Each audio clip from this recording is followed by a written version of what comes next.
The surface of the ocean tells you nothing. From above, it is a flat, reflective mirror, offering the illusion of a calm and empty world. But beneath that surface, in the freezing, nutrient-dense waters of the higher latitudes, the physics of survival are about to be manipulated on a massive scale. Down in the twilight zone, a loose galaxy of herring drifts. There are thousands of them, moving in a synchronized shimmer, operating on the ancient assumption that there is safety in numbers. For a schooling fish, dilution is the ultimate defense.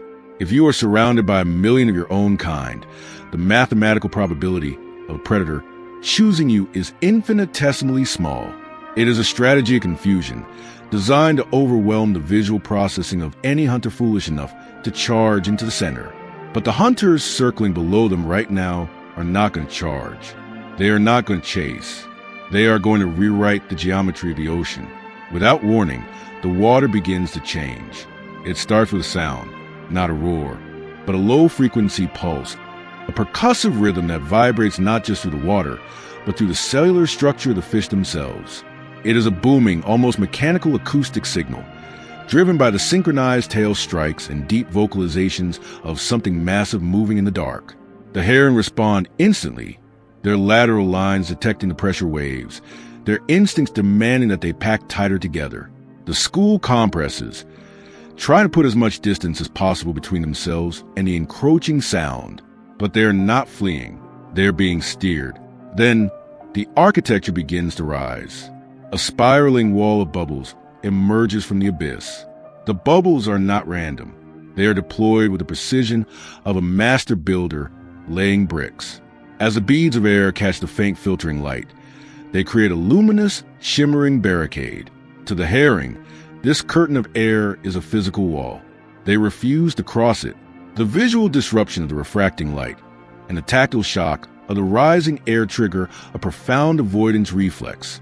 And so, the fish retreat further inward. The spiral tightens. The trap is closing. The vast, dispersed galaxy of fish has been forced into a dense, panicked sphere. What was once a scattered community has been mathematically reduced to a concentrated density. The predators have taken the infinite space of the open ocean and engineered a cage. And then, the bottom of the cage falls out. With jaws opening into an abyss wider than a small boat, a humpback whale surges vertically through the exact center of its own construction. The water boils without heat as a leviathan breaches, engulfing the prey, the water, and the very air it used to trap them. It is a single, catastrophic act of collapse. The ocean fractures into a column of white spray and kinetic energy. This is not feeding as a pursuit. This is feeding as applied physics. To understand the sheer terrifying brilliance of the bubble net, you have to understand the burden of being a giant.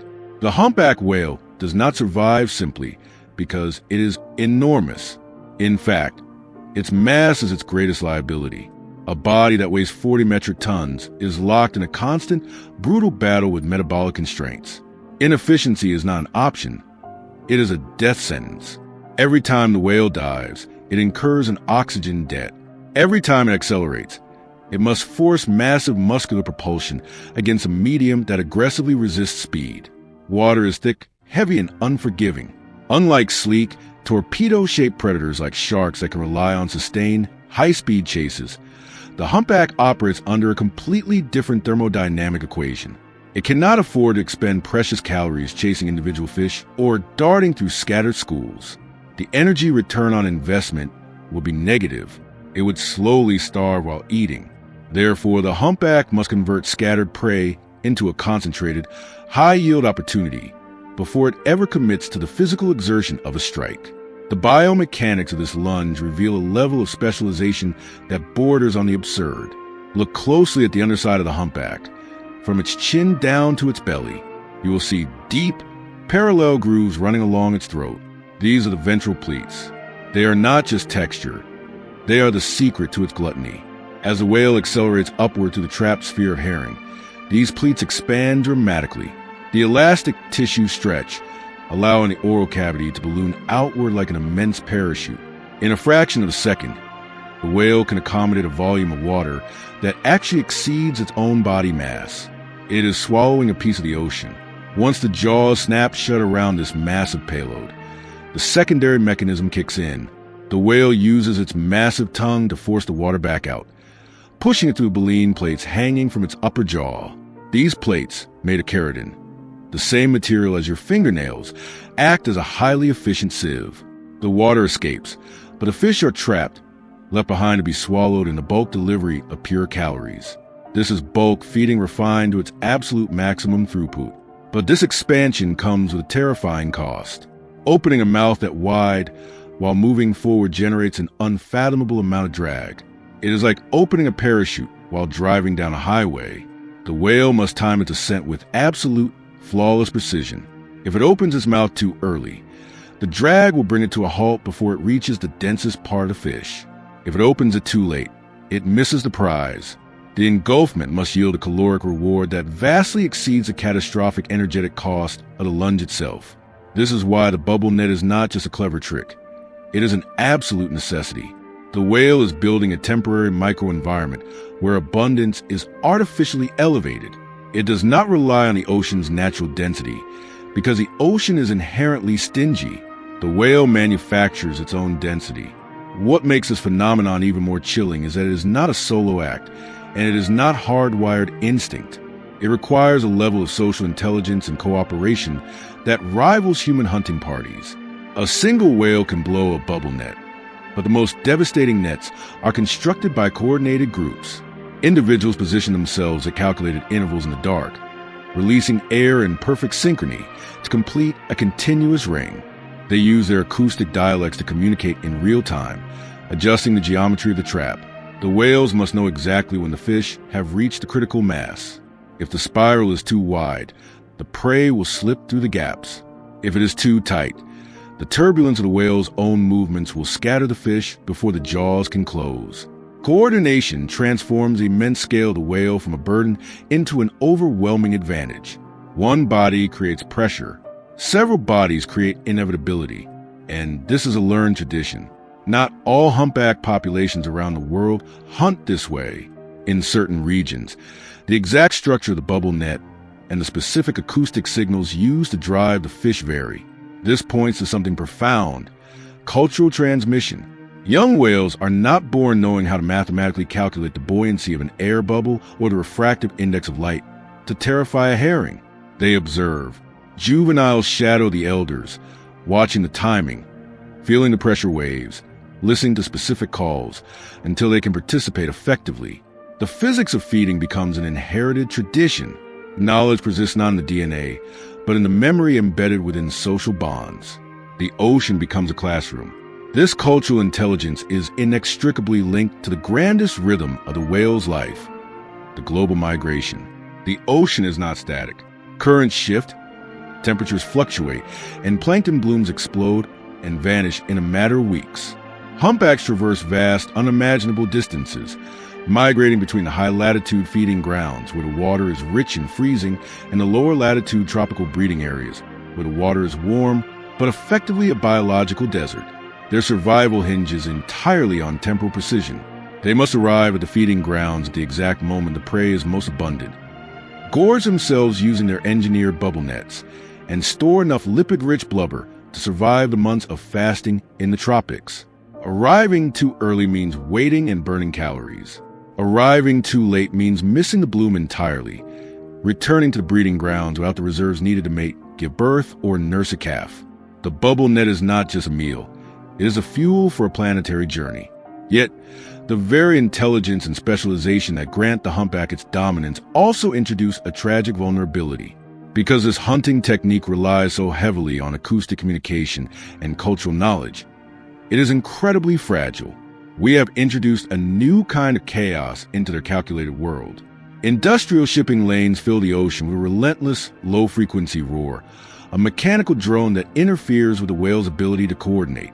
When the sound of a cargo ship drowns out the precise vocalizations needed to close the bubble net, group cohesion falters. The timing breaks. The architecture collapses, and the energy spent diving and blowing the net is entirely wasted. Furthermore, the reliance on cultural transmission means that if key individuals, the experienced matriarchs who hold the knowledge of the hunt, are lost to ship strikes, entanglement in fishing gear, or the historical scars of commercial whaling, the knowledge vanishes with them. The bubble net is not encoded in their bones. It lives purely in their memory. When you remove the teachers, the culture dies. But when the whales are left to their own devices, when the ocean is quiet enough for them to think and speak, they do more than just survive. They reshape the world around them. The aftermath of a bubble net feeding event reverberates through the entire ecosystem. By targeting massive quantities of schooling fish, humpbacks directly influence prey population dynamics. But their influence goes much deeper, down to the microscopic level. The whales are essentially giant biological pumps. They feed in the depths and then come to the surface to breathe and digest. When they release their massive fecal plumes near the surface, they are dumping a concentrated slurry of essential nutrients, particularly iron and nitrogen, right into the photic zone where sunlight penetrates. This sudden influx of fertilizer stimulates massive blooms of phytoplankton, the microscopic plants that form the absolute foundation of the marine food web. The whales do not simply extract energy from the ocean. They actively redistribute it. They cultivate the very waters that sustain them, linking their apex feeding to the proliferation of microscopic life. The sensation of impossibility that surrounds a humpback whale arises from this marriage of immense scale and surgical coordination. It is a creature of staggering mass that behaves with the calculated precision of a much smaller, far more agile predator. It looks at the vast, scattered dispersion of life in the open ocean, and it decides to change the rules. It addresses its crushing metabolic demands not through constant, desperate aggression, but through moments of intense, episodic efficiency. Every bubble net is a masterpiece of temporary engineering. It is an artificial world, constructed of breath and sound, designed for one sole purpose: to collapse the options of its prey into a manageable, fatal volume. When the water finally settles after a successful lunge, when the foam dissolves back into the deep blue and the water cascades from the baleen plates, the surface may look calm again, but beneath that tranquility lies the truth of their design. Every tightening circle, every rising stream of air, every synchronized, earth-shattering ascent reflects an understanding of the ocean that has been acquired, shared, and refined over generations. The humpback whale thrives not because it dominates the sea through brute force, but because it bends the physics of prey behavior to its will. It forces scattered, chaotic life into a strict, inescapable geometry, and then it converts that geometry into sustenance. In an ocean defined by vastness, emptiness, and dispersion, the whale creates a moment of absolute, engineered certainty. And in that manufactured certainty, a giant finds its balance, not by endlessly chasing the chaos of the deep, but by taking a breath, diving down, and building a wall out of thin air. The surface explodes upward before the seal understands why the light vanished. One moment, the ocean is a mirrored ceiling of sky, a boundary between the safety of the air and the cold depth below. The seal is scanning horizontally, tracking ripples and silhouettes against the glare, operating on the evolutionary assumption that danger approaches on a level plane. The next moment, that entire reality fractures in a towering column of white spray, displays water and blood. A torpedo of muscle, weighing over 2,000 pounds, breaches from the abyss with such catastrophic force that gravity briefly loses jurisdiction over the ocean. The prey never saw the ascent. It never processed the approach vector. By the time the jaws close, the event is not beginning. It is already decided. The great white shark does not simply overpower its prey. It deletes their reaction window. To understand the great white is to discard the mythology of the mindless, frenzied killer. In the freezing, temperate seas where these predators operate, energy budgets are utterly unforgiving. The ocean is a vast desert punctuated by fleeting oases of calories. A failed pursuit, a missed strike, or a prolonged chase can cost a massive animal more calories than the meal itself will provide. In this thermodynamic reality, recklessness is fatal. The great white survives and dominates not because it is endlessly aggressive, but because it is economically precise. Every single strike is a complex mathematical equation that has been solved in the dark long before the predator commits its muscle to acceleration. This calculation begins with an unparalleled sensory matrix. The shark moves through layered, overlapping streams of environmental data, reading the ocean in dimensions that mammalian brains can barely comprehend. At the very front of its snout, hidden beneath the skin, are the ampullae lorenzini, a network of jelly-filled pores that act as hypersensitive electroreceptors. They detect a minute, microvolt electrical fields generated by the muscular contractions of living things. A seal's heartbeat, the subtle ionic flux leaking from a wounded fish, the electrical firing of gills in the dark.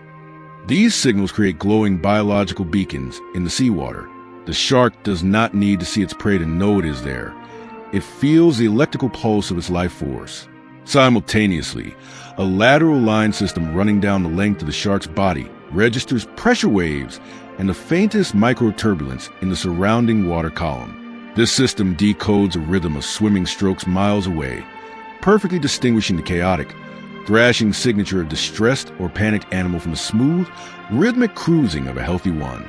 Add to this an olfactory system that commands a massive portion of the shark's brain. The olfactory bulbs process dissolved chemical traces that disperse along invisible scent corridors, shaped by shifting currents and hidden thermal layers. The shark samples concentration gradients, constantly adjusting its heading based on increasing chemical intensity. This is chemotaxis operating on a massive, oceanic scale. And finally, its vision, tuned not for sharp resolution terrestrial eyes, but for extreme contrast detection, scans the water column, looking for the telltale, dark silhouette of seal resting against the bright, sunlit canopy of the surface. Each of these sensory streams feeds into a neurological decision matrix refined by millions of years of brutal selection pressure. In an environment where missed strikes lead to starvation, this layer detection allows the shark to completely weaponize information before the physical impact occurs. It does not blindly patrol. It shadows. It calibrates. It waits for the vulnerability spike. A seal resting near the surface, trying to catch its breath or warm its body in the sun, generates highly predictable patterns of buoyancy and limb extension. Its ventral profile, bright against the darker water below, becomes a high-contrast target. The shark approaches from beneath not by accident, but because marine visual systems are universally optimized for lateral scanning. Prey animals evolved to detect horizontal movement across open water. They are fundamentally ill-equipped to process a vertical ascent from the shadows. The shark exploits this neurological blind spot. It rises through the least monitored corridor of the ocean, moving through the dark like a ghost until it's entirely too late. But possessing the information is only half the battle. The shark must also execute the strike. And physically, the great white is a masterpiece of hydrodynamics and thermal engineering. Its body is fusiform, shaped perfectly like a teardrop to ensure laminar flow, minimizing drag as water slips past its skin. But the true, terrifying advantage lies deep within its circulatory system. The great white is not truly cold-blooded. Through a complex system of countercurrent heat exchangers known as the Risha mirabilia, the wonderful nets, the shark conserves the metabolic heat generated by its massive red swimming muscles. Warm venous blood, leaving the muscles, transfers its heat to the cold arterial blood coming from the gills. This keeps the shark's internal core temperature, its brain, and its eyes significantly warmer than the surrounding freezing seawater. This partial endothermia is a biological superpower. It allows for faster muscle contraction, sharper neurotransmission, and explosive, ballistic acceleration in frigid habitats where purely ectothermic, cold-blooded competitors are rendered sluggish and slow. In the icy upwelling currents near seal colonies, this thermal independence grants the shark absolute predatory superiority. It can cross the gap between calm and catastrophe in a fraction of a second because its muscle fibers are firing at speeds unavailable to its prey. When the strike finally begins, it is a ballistic trajectory. The shark angles upward at staggering velocity, aligning its massive jaws directly beneath the prey's center of mass. But even at the climax of the hunt, the great white remains an economic pragmatist. The initial impact is almost never designed to immediately consume. It is designed to incapacitate. In seal predation, the shark utilizes a strategy of strike and release. It delivers a single, devastatingly powerful bite, its serrated teeth slicing cleanly through thick blubber and muscle, and then it immediately lets go. It drops back down into the depths and waits. This is cold, systematic attrition. The shark allows massive blood loss, systemic shock, and oxygen deprivation to weaken the prey. Grappling with a 1,000-pound seal equipped with razor-sharp claws at the surface is a chaotic and highly dangerous endeavor. A scratched eye or a broken jaw spells a slow, lingering death for an apex predator. By biting and waiting, the shark completely eliminates the risk of counterattack, conserving energy that would otherwise be burned in a frantic, thrashing struggle. It does not fight. It simply lets physics and biology take their inevitable course. Yet, as perfect as this machine appears, examining the great white reveals profound ecological constraints. This is not an invulnerable monster patrolling endlessly without consequence. It operates within incredibly tight energetic margins. Sustaining a massive body requires a staggering caloric intake, but the ocean's prey availability fluctuates wildly by season and geography. Satellite tracking has shattered the myth of the localized coastal menace, revealing that great whites undertake massive transoceanic migrations. They cross entire ocean basins, swimming thousands of miles into the desolate pelagic void. Their lives are structured around intercepting resource pulses, perfectly timed to arrive at feeding grounds just as seal pups enter the water. They are highly mobile nodes in a vast planetary network, tethered to temperature gradients and the migrating cycles of the prey that sustain them. Furthermore, the predator you see in the seal colonies is the final form of a long developmental journey. Juvenile great whites do not hunt mammals. They are too small, their jaws too weak, their teeth incorrectly shaped. Young whites have narrow, pointed teeth designed for gripping slippery fish and smaller sharks.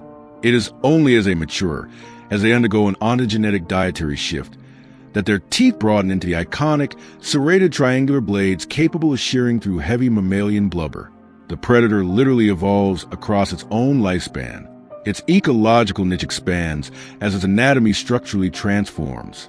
Strength, even for the great white, is not a given. It is developmental. And even at the pinnacle of its strength, the great white's dominance is conditional. In the deep ocean, the hierarchy can invert with shocking speed. When great whites encounter pods of cooperatively hunting orcas, the apex predator becomes a prey. Orcas, armed with immense intelligence, acoustic communication, and coordinated pack tactics, have learned to target the great white precisely. They ram the shark, flipping it onto its back to induce tonic immobility, a natural state of paralysis in sharks. Once the great white is helpless, the orcas surgically extract its massive, lipid-rich liver, leaving the rest of the carcass to sink. The predator that deletes the reaction time of seals is suddenly dismantled by the sheer force of social cognition. It proves that the ocean does not allow permanent, unchallenged supremacy. Force yields intellect, but within its own domain, the great white shapes the very architecture of the ecosystem without even opening its jaws. The mere presence of this predator is an ecological force. Seals and sea lions, acutely aware of the risk, fundamentally alter their behavior when a great white is in the area. They change where they swim, how long they forage, and which kelp forest they utilize. This distributes grazing pressure across the reef. If you remove the great white, the seals feed unchecked, decimating local fish populations, which in turn causes the entire food web to warp and collapse. The great white is a keystone affair. It manages the ocean not just through consumption, but through intimidation.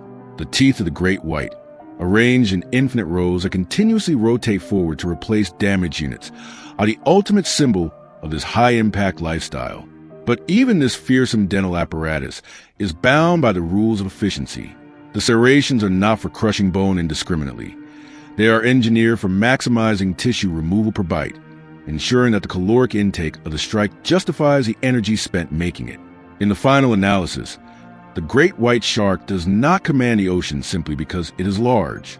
It commands the ocean because it is the ultimate integrator. It perfectly combines layered sensory intelligence, thermal physiology, hydrodynamic design, and strategic patience into a cohesive, flawless predatory system. It attacks from the blind spot. It utilizes a shadow. It calculates the exact moment when vulnerability peaks, and then it arrives with the force of a freight train. Victory does not occur when the teeth sink in.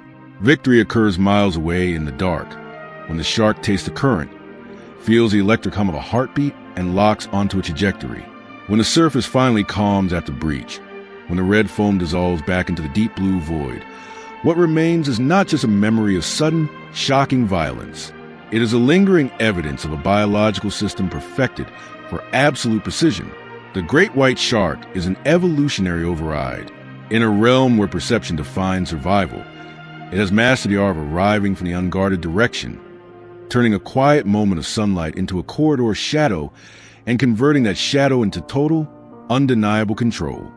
The ice does not crack by accident. In the desolate, freezing expanse of the Antarctic, a drifting ice floe offers the illusion of absolute sanctuary. A Weddell seal rests on the surface of this frozen raft, elevated above the dark water. It breathes the freezing air, its heart rate steady. Confident in the physical barriers separating it from the predators below, it scans the horizon for dorsal fins, looking for the sudden, violent break of the surface. But the surface remains perfectly undisturbed. The threat is not coming from the horizon. The threat is currently calculating geometry in the freezing depths directly beneath the ice. Below, in water thick with cold and crushing silence, a pod of orcas is moving. They do not swim with the frantic, reactionary energy of a hungry predator. They move with the terrifying, synchronized precision of a military unit. Bodies aligned, shoulder to shoulder, spaced at exact intervals. They angle themselves upward toward the ice with perfect hydrodynamic alignment. And then, the matriarch gives a signal. Massive tail flukes, capable of generating immense thrust, drive downward in absolute, perfect synchrony. They do not strike the ice. They do not touch the seal. They strike the water.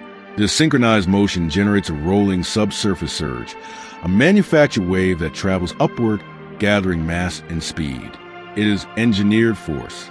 As the wave crests, the ice floe tilts violently. The physical barrier the seal trusted is suddenly washed over by a wall of foaming seawater. The seal loses its grip on the ice for less than a second. But in the ocean, a single second is the entire margin between survival and total collapse. The seal slides into the freezing water. Instantly, the massive black and white body surface through the foam and shattered ice. What seemed like an impenetrable sanctuary becomes a fatal error in physics. The ocean did not betray the seal. Intelligence did. To comprehend the killer whale, you must completely abandon the concept of a mindless beast. The orca does not dominate the ocean simply because it is large, or because it can swim fast, or because its jaws are lined with heavy, conical teeth designed for gripping and tearing. It possesses all of those physical attributes, but they are entirely secondary. The orca is the absolute apex of the marine world because it does something no other predator in the ocean can do. It converts cognition into shared infrastructure. In almost every other marine predator, adaptation is locked away inside the body. It is a prisoner of genetics. If a shark needs a better way to hunt, it must wait for random, agonizingly slow genetic mutations to occur over hundreds of thousands of years. It is the gradual, blind grind of evolution. But in orcas, adaptation flows through culture. A completely new hunting technique can be conceptualized, invented, practiced, and mastered within a single lifetime.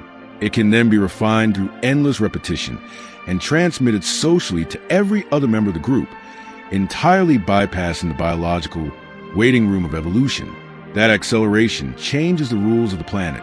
In a realm where prey migrate unpredictably, where ocean currents shift, and where sea ice reorganizes its patterns annually, the ability to update your hunting strategy in real time is not just an advantage.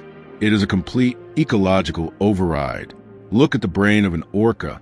It is among the largest in the ocean relative to its body size. But more terrifying than its sheer volume is its structure. It contains massively expanded neocortical regions, the areas of the brain intimately associated with social processing, complex problem solving, and deep memory. But brain size alone does not explain the phenomenon. What truly matters is the seamless, almost telepathic integration between cognition and cooperation. Orcas operate in heavily structured matrilineal pods. These are societies ruled by grandmothers and mothers. Individuals remain with their mothers for their entire lives, creating incredibly stable, permanent social units. This stability is the key to their dominance because it preserves accumulated knowledge. When a brilliant hunting technique is learned by one generation, It does not vanish when that individual dies. It is taught. It is passed down. It literally becomes part of the pod's operating system. Because of this cultural transmission, orcas are not a single, uniform species of hunter. They are divided into highly specialized, culturally distinct populations, each possessing a repertoire of violence entirely distinct from the others. Genetic similarity cannot account for these differences. They are cultural signatures. In the Antarctic, as we have seen, the culture revolves around the mastery of cooperative hydrodynamics. Wave-washing seals off stable ice. But travel to the dark, churning waters of the North Pacific, and the culture is entirely different. Here, certain pods specialize exclusively on salmon. They do not chase the fish one by one. They herd entire schools of salmon into tight, swirling bait balls near the surface. Then, instead of biting, the orcas use their massive muscular tail flukes to deliver concussive, whip-like slaps into the center of the school. The sheer acoustic shockwave of the impact travels through the water, stunning the fish, leaving them paralyzed and drifting for the orcas to casually consume. Travel to other coastlines, and you'll find pods that have culturally mastered the art of killing the largest animals to ever exist on Earth, great whales. This is where the integration of strength and psychological strategy reaches its peak. A pod will locate a mother whale and her calf. They do not simply attack in a frenzy. They systematically isolate the calf, exploiting the mother's defensive instincts, creating highly coordinated distractions to separate the two. Once the calf is isolated, the orcas take turns. They do not try to bite it to death. They simply swim over it. They lunge onto its back, repeatedly forcing the young whale underwater, preventing it from reaching the surface to breathe. They use the ocean itself as a weapon. They weaponize oxygen deprivation. The process can extend for hours, demonstrating a chilling level of endurance, patience, and psychological calculation. It is systematic attrition, guided by a continuous, real-time assessment of the prey's fatigue. The orca does not simply overpower the whale. It orchestrates its collapse. And yet, even apex orchestration encounters boundaries. Perhaps the most reality-breaking display of orca intelligence occurs when they interact with the great white shark. The great white is the undisputed master of the ambush, an apex predator in its own right. Yet, when orcas move into shark territory, the shark's precision and raw aggression give way to coordinated intelligence. Orcas have been documented deliberately targeting great whites, not consume the whole shark, but specifically to extract its liver, a massive organ rich in incredibly dense, high-energy lipids. The orcas have learned that if they ram the shark and flip it upside down, the shark enters a state of tonic immobility, a natural paralysis. They induce a coma in a monster, extract the exact organ they want with surgical precision, and leave the rest. The hunter becomes the hunted. This reversal permanently illustrates the hierarchy of the ocean. No predator, no matter how perfectly evolved, is invulnerable when confronted with coordinated, cultural cognition. The mechanics of all these hunts reveal an intelligence that is profoundly layered. Think back to the wave strategy used on the ice floes. That is not instinct. It requires spatial awareness, synchronized timing, and a predictive modeling of ice buoyancy. A single orca cannot generate enough displaced water to destabilize a heavy ice flow. Multiple bodies must align perfectly. They must match their velocity down to a fraction of a knot. They must strike the water at precise intervals so that the displaced water crests at the exact right angle. If they are slightly off, the energy disperses inefficiently and the wave fails. It is a manipulation of environmental physics to collapse prey stability. Such seamless coordination depends entirely on communication.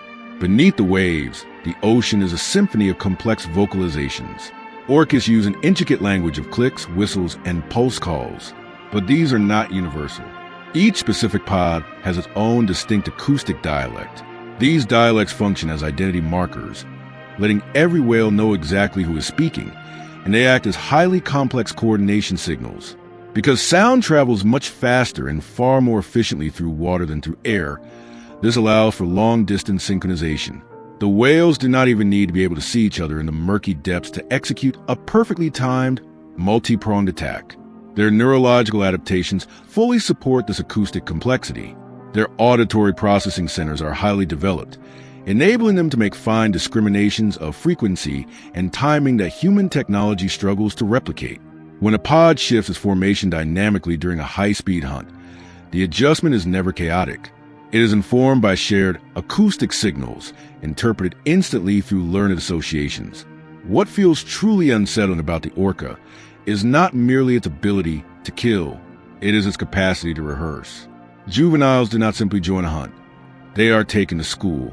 They observe the elders from the periphery during active kills. They mimic the movements. They internalize the timing. When a young orca makes a mistake, it is corrected through repetition. Techniques are refined not over millions of years of evolution, but across years of practice. Knowledge persists not in genetic mutation, but in the ironclad memory embedded within the social bonds of the family. This social transmission transforms the unpredictable, chaotic territory of the ocean into a predictable, manageable domain. Prey species that rely on hardwired, instinctive escape responses suddenly face opponents that have already anticipated those exact responses. If a certain species of seal always dives in a particular zigzag pattern when threatened, the pod learns a pattern and positions members to intercept the escape route before the seal even initiates it.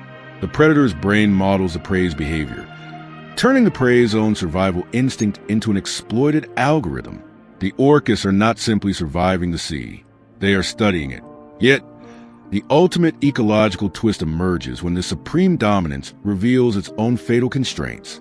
Because orcas are so deeply cultural, their specialization can suddenly become their greatest vulnerability. Many pods specialize so narrowly that they refuse to eat anything outside of their cultural norm. The pods that eat fish possess entirely distinct hunting patterns, vocal dialects, and even social structures compared to pods that hunt marine mammals. Cross-pod interaction is virtually non-existent. Even when their territories completely overlap, they are like different nations sharing the same water. Culture shapes their diet, and their diet rigidly enforces their social boundaries. The predator that seems universally adaptable is, in fact, strictly chained by inherited tradition. Its flexibility only operates within learned frameworks. When human overfishing or habitat destruction causes salmon populations to plummet, the fish-dependent orca pods face severe nutritional stress and starvation. They cannot simply look at a nearby seal and decide to eat it. Switching to marine mammals would require altering their entire hunting culture, their social coordination, their acoustic dialects, and their risk tolerance. They don't know how to hunt seals, and their culture forbids it. Intelligence accelerates adaptation, but also heavily anchors behavior.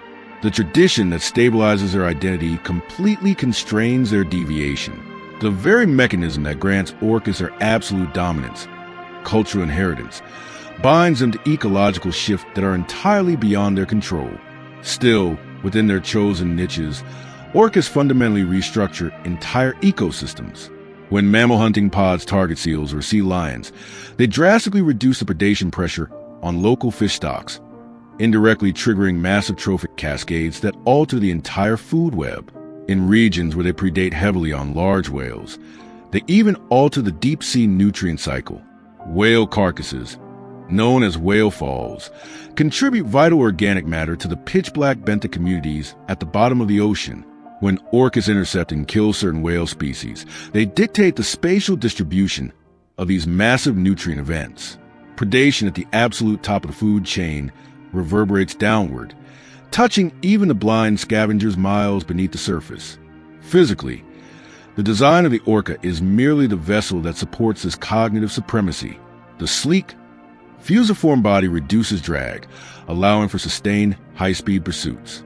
A thick layer of blubber insulates them against the freezing temperatures of polar waters, where the richest prey congregates seasonally. Their massive tail flukes generate thrust capable of rapid, explosive acceleration or smooth, controlled cruising. Their teeth are not designed for slicing like those of shark, but for interlocking, gripping, and tearing.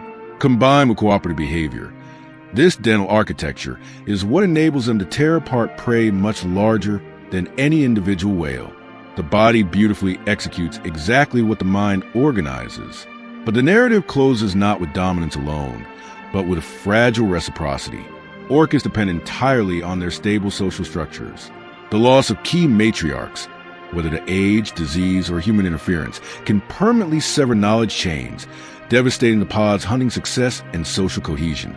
Environmental toxins, heavy metals, and persistent organic pollutants bioaccumulate in their thick blubber, threatening their reproductive success and immune systems. The relentless roar of human noise pollution from shipping lanes and military sonar violently interferes with their delicate acoustic communication, degrading their ability to coordinate during hunts. Intelligence grants them incredible resilience, but also magnifies their sensitivity to disruption.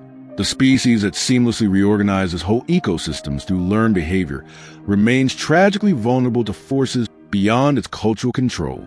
Still, right now, somewhere beneath the polar ice or in the open pelagic expanses or along the misty coastal fjords, the ancient pattern repeats. Bodies align in the dark, tails drive downward in perfect synchrony. A massive wave rises on the surface where none existed moments before. The sea physically shifts under deliberate, calculated influence. Orcas do not wait for the slow, agonizing drift of evolution to refine their methods. They refine them themselves. Teeth and sheer size matter, but cognition compounds. In the mind, the killer whale, experience becomes inheritance. Strategy becomes sacred tradition. And in a brutal world where almost every other hunter relies on blind, hardwired responses, the orca's greatest adaptation is a terrifying ability to turn memory into momentum, transforming the vast, unpredictable ocean into studied terrain, shaped entirely by a collective mind. The shrimp never sees the mouth, because until the very last possible millisecond, there is no mouth to see. Imagine the sensory reality of a tiny crustacean navigating the incredibly complex, three-dimensional architecture of a coral reef. The reef is a world defined by relentless motion. Currents sweep through the jagged branches of staghorn coral. Damselfish dart in erratic, flashing patterns. Wrasses weave through the shadows, constantly scanning for a meal. To survive in this chaotic environment, the shrimp relies on heavily ingrained visual heuristics. It looks for bilateral symmetry. It looks for the twitch of muscle. It looks for the unmistakable geometry of a predator. But as the shrimp hovers beside what appears to be nothing more than a tuft of sponge-foul rubble, its threat detection algorithms register absolute zero. The object beside it is asymmetrical. It is textured with the chaotic, random growth of algae and decay. It does not breathe. It does not pivot. It is, to the shrimp's perfectly evolved eyes, just another piece of the scenery. And then the scenery inhales. The shrimp is not chased. It is not bitten. It is simply erased. It is wiped from the water column by a suction pull so violently fast that even modern high-speed scientific cameras struggle to resolve the sequence of events. The predator does not lunge forward to close the distance. It detonates the space between them.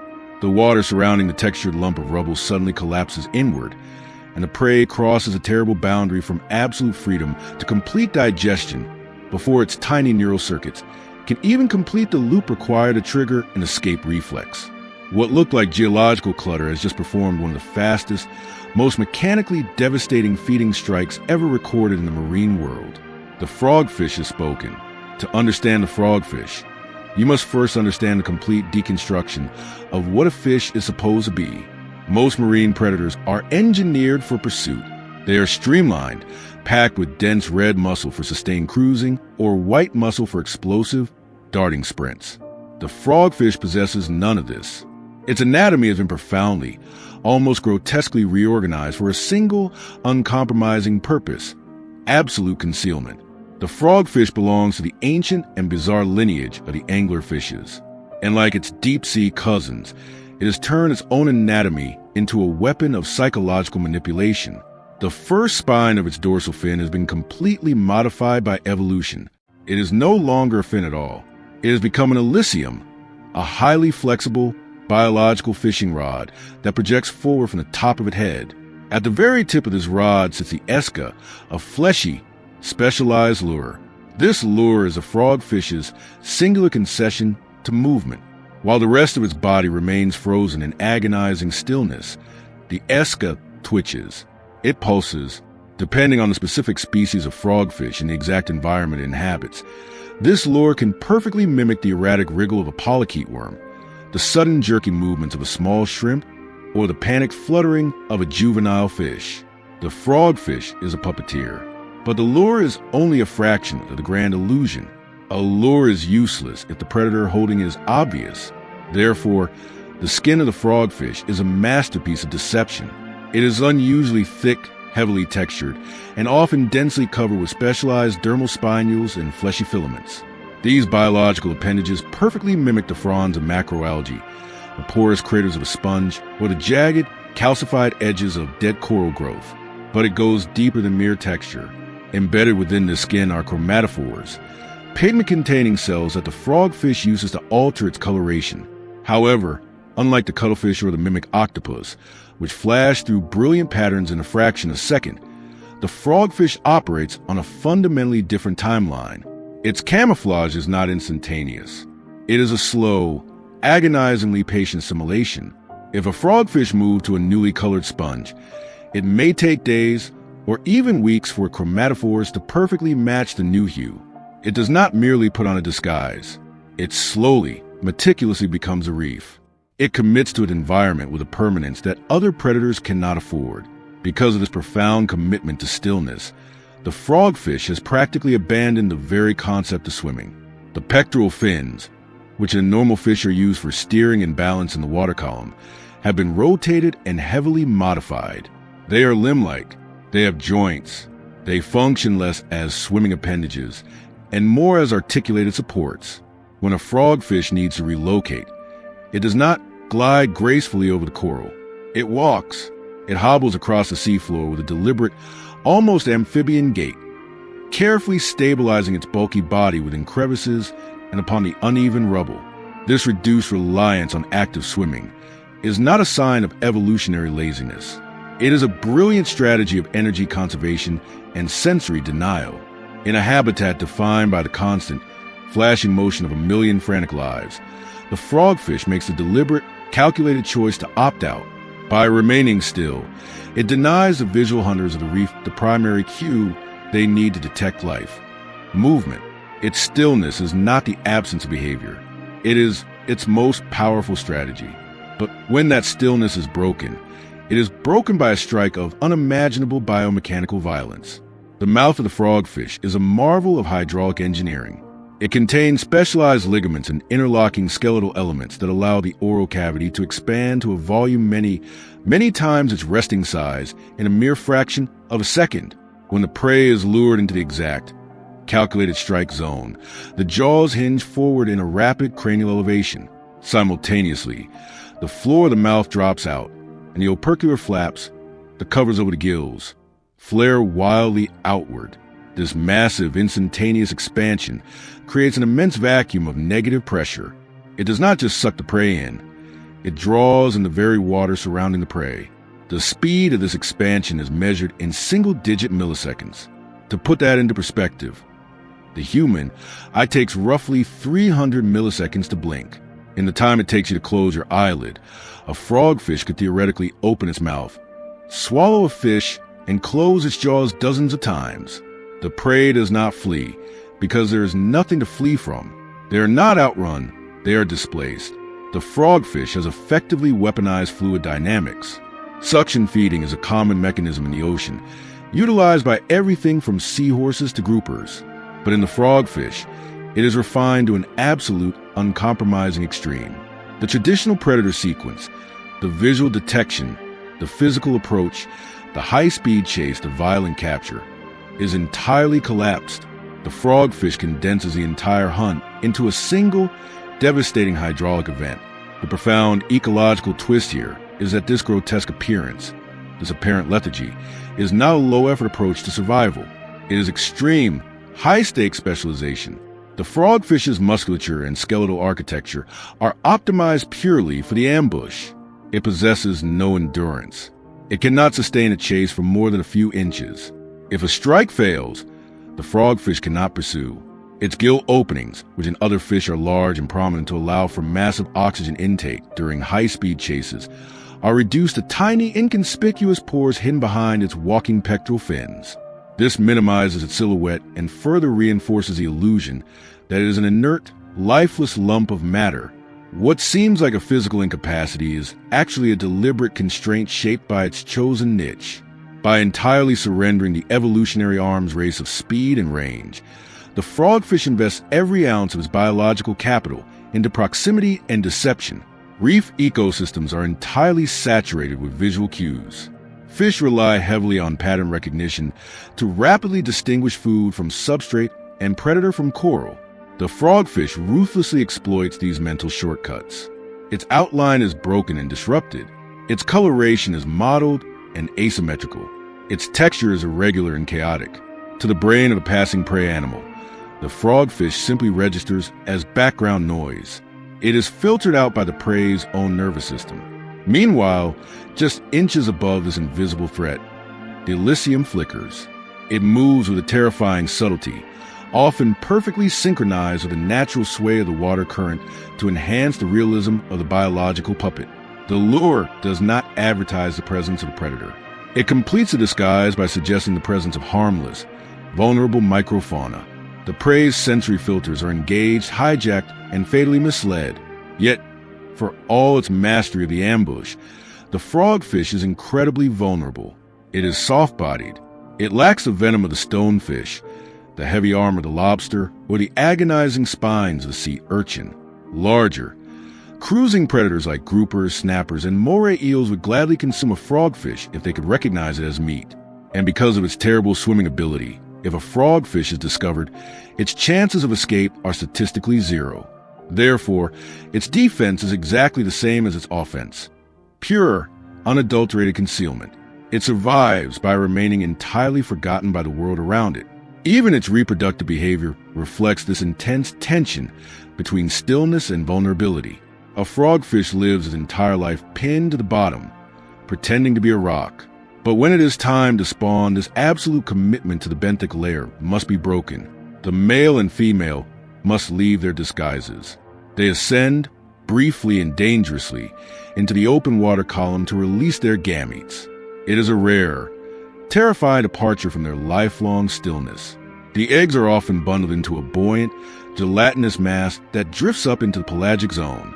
Here, the frogfish's life cycle intersects with the open ocean, allowing the ocean currents to disperse the next generation to distant reefs. The solitary, localized ambusher is, for a brief moment, part of the broader, interconnected global ocean. But as soon as the act is done, the adults sink back down into the shadows, returning to the slow, patient existence of stone. The metabolism of the frogfish dictates its rhythm. Because it expends almost zero energy swimming, it can endure incredibly long periods of fasting between successful strikes. A single large meal, a careless damselfish or a wandering shrimp, can sustain the predator for many days, or even weeks. This extreme feast or famine cycle aligns perfectly with its ambush model.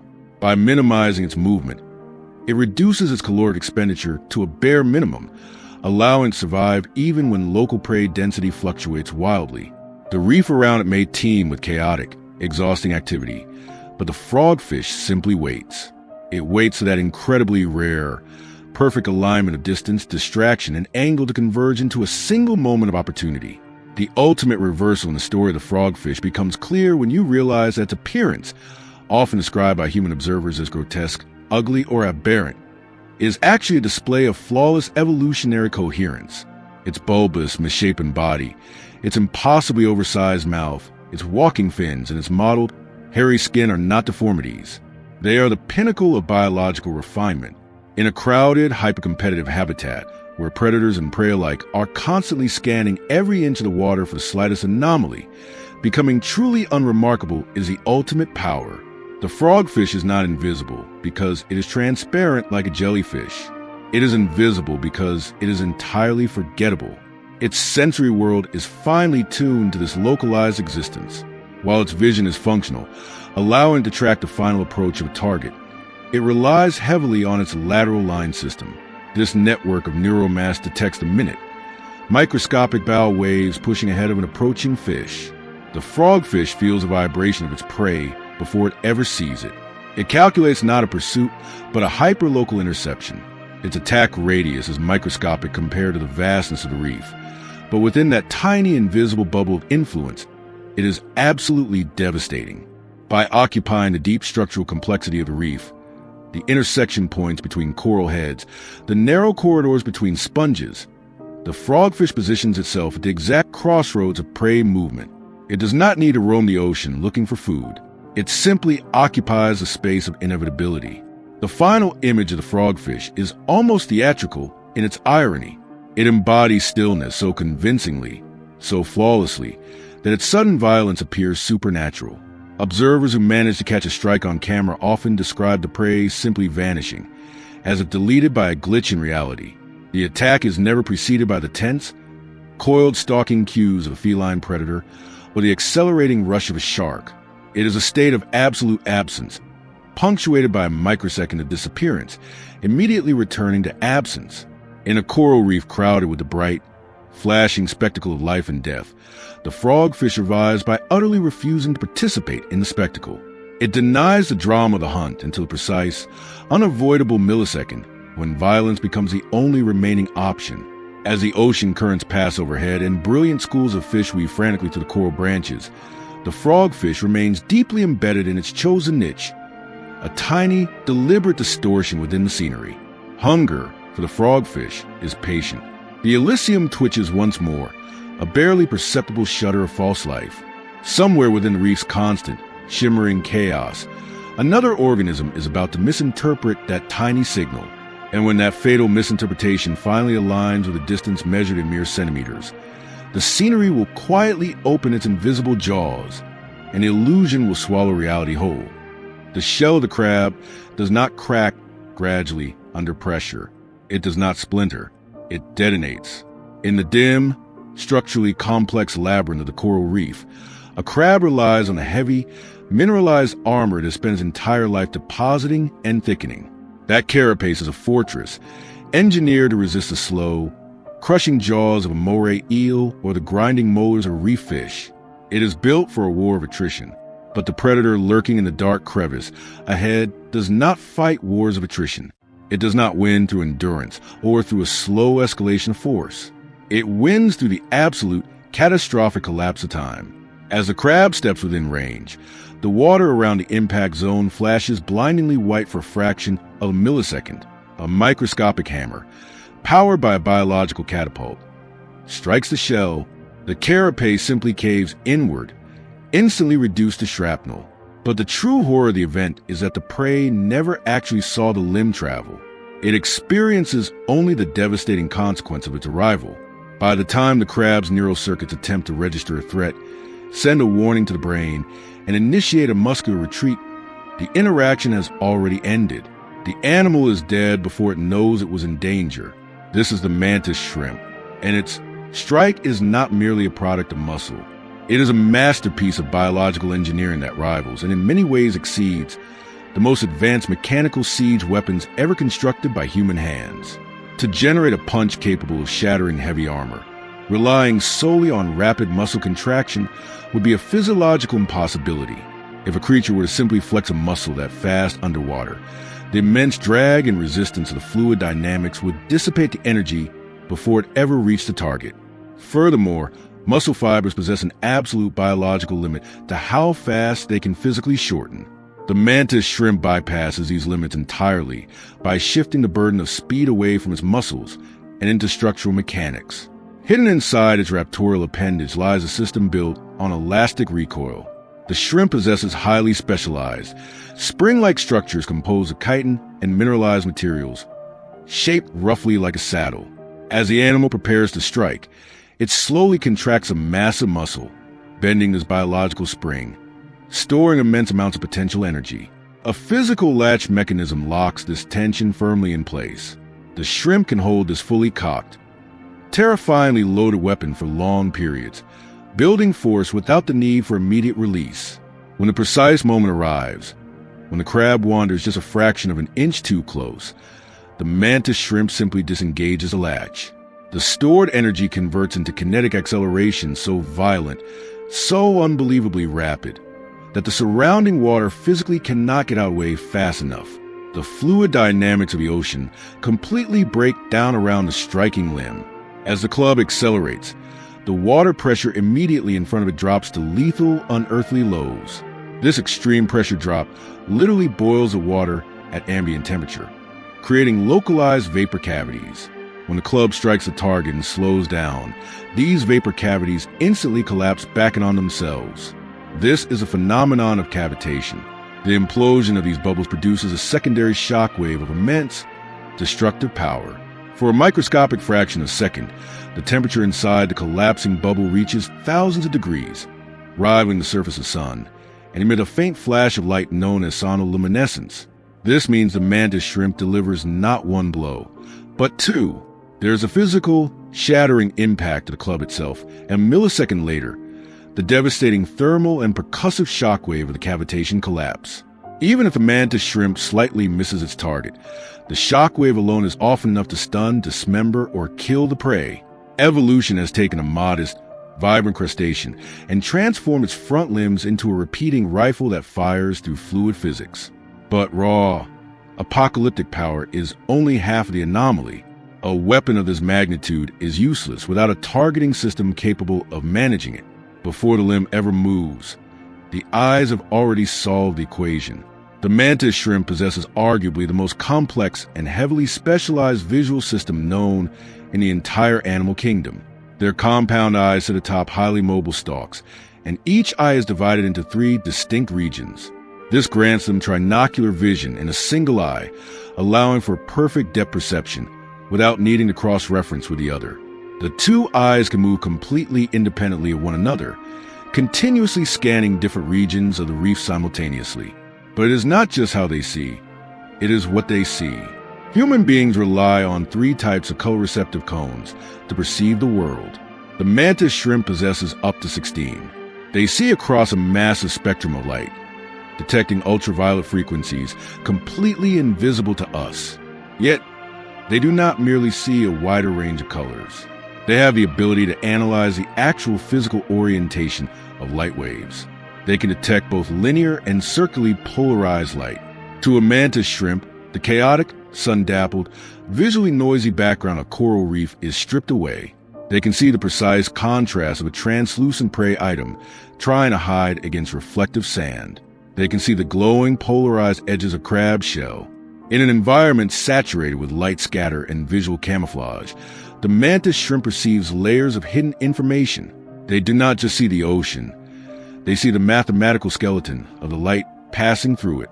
The neurological architecture required to support this kind of vision is staggering.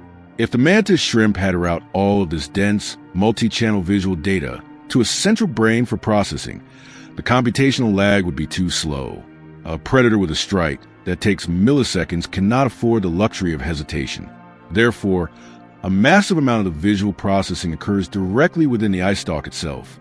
The information regarding color, contrast, and polarization is categorized and filtered rapidly before it ever reaches the central nervous system, enabling split-second decision-making. When a heavily armored target drifts by, the shrimp must decide instantly, is this edible? Is it a threat? Is it worth the energy? Precision prevents wasted blows. This brings us to the profound ecological twist of the mantis shrimp. Despite possessing a weaponized appendage capable of boiling water and shattering bone, the animal itself is incredibly small and vulnerable relative to the grand scale of the reef. It is a morsel. Massive groupers, prowling octopuses, and larger, streamlined fish would consume a mantis shrimp without a second thought if given the opportunity.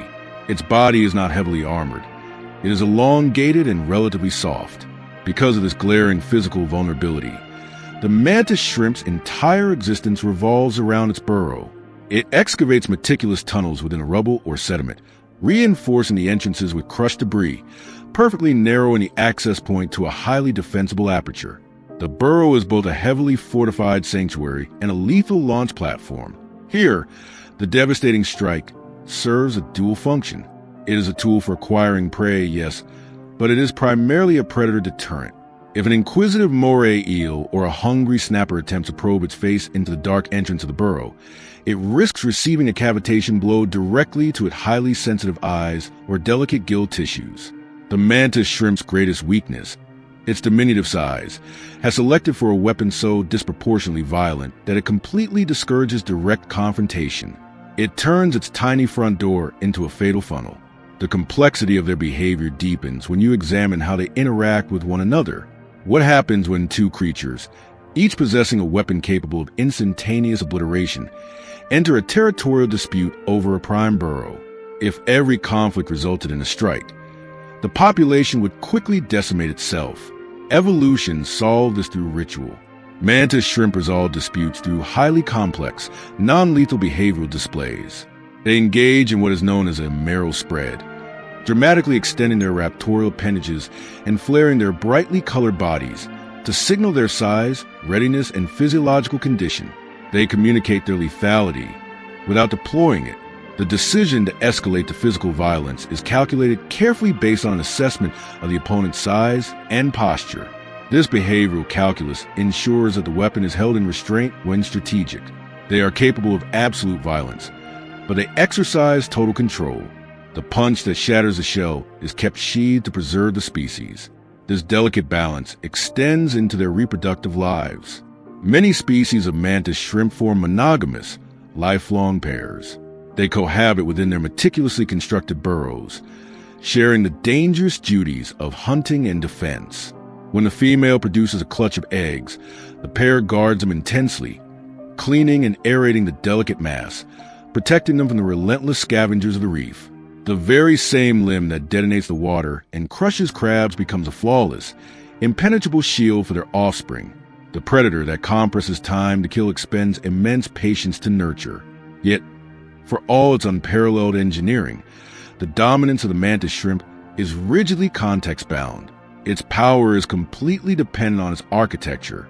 The strike is optimized exclusively for close-range engagement, perfectly suited for the confined geometry of reef crevices and narrow tunnels where escape routes are limited. If you take a mantis shrimp out of its burrow and place it in the open pelagic water, its advantage instantly evaporates.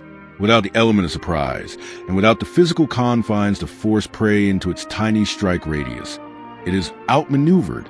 It lacks the sustained swimming speed to chase down a fleeing fish. It cannot outrun a cruising shark. In the open ocean, it is merely bait.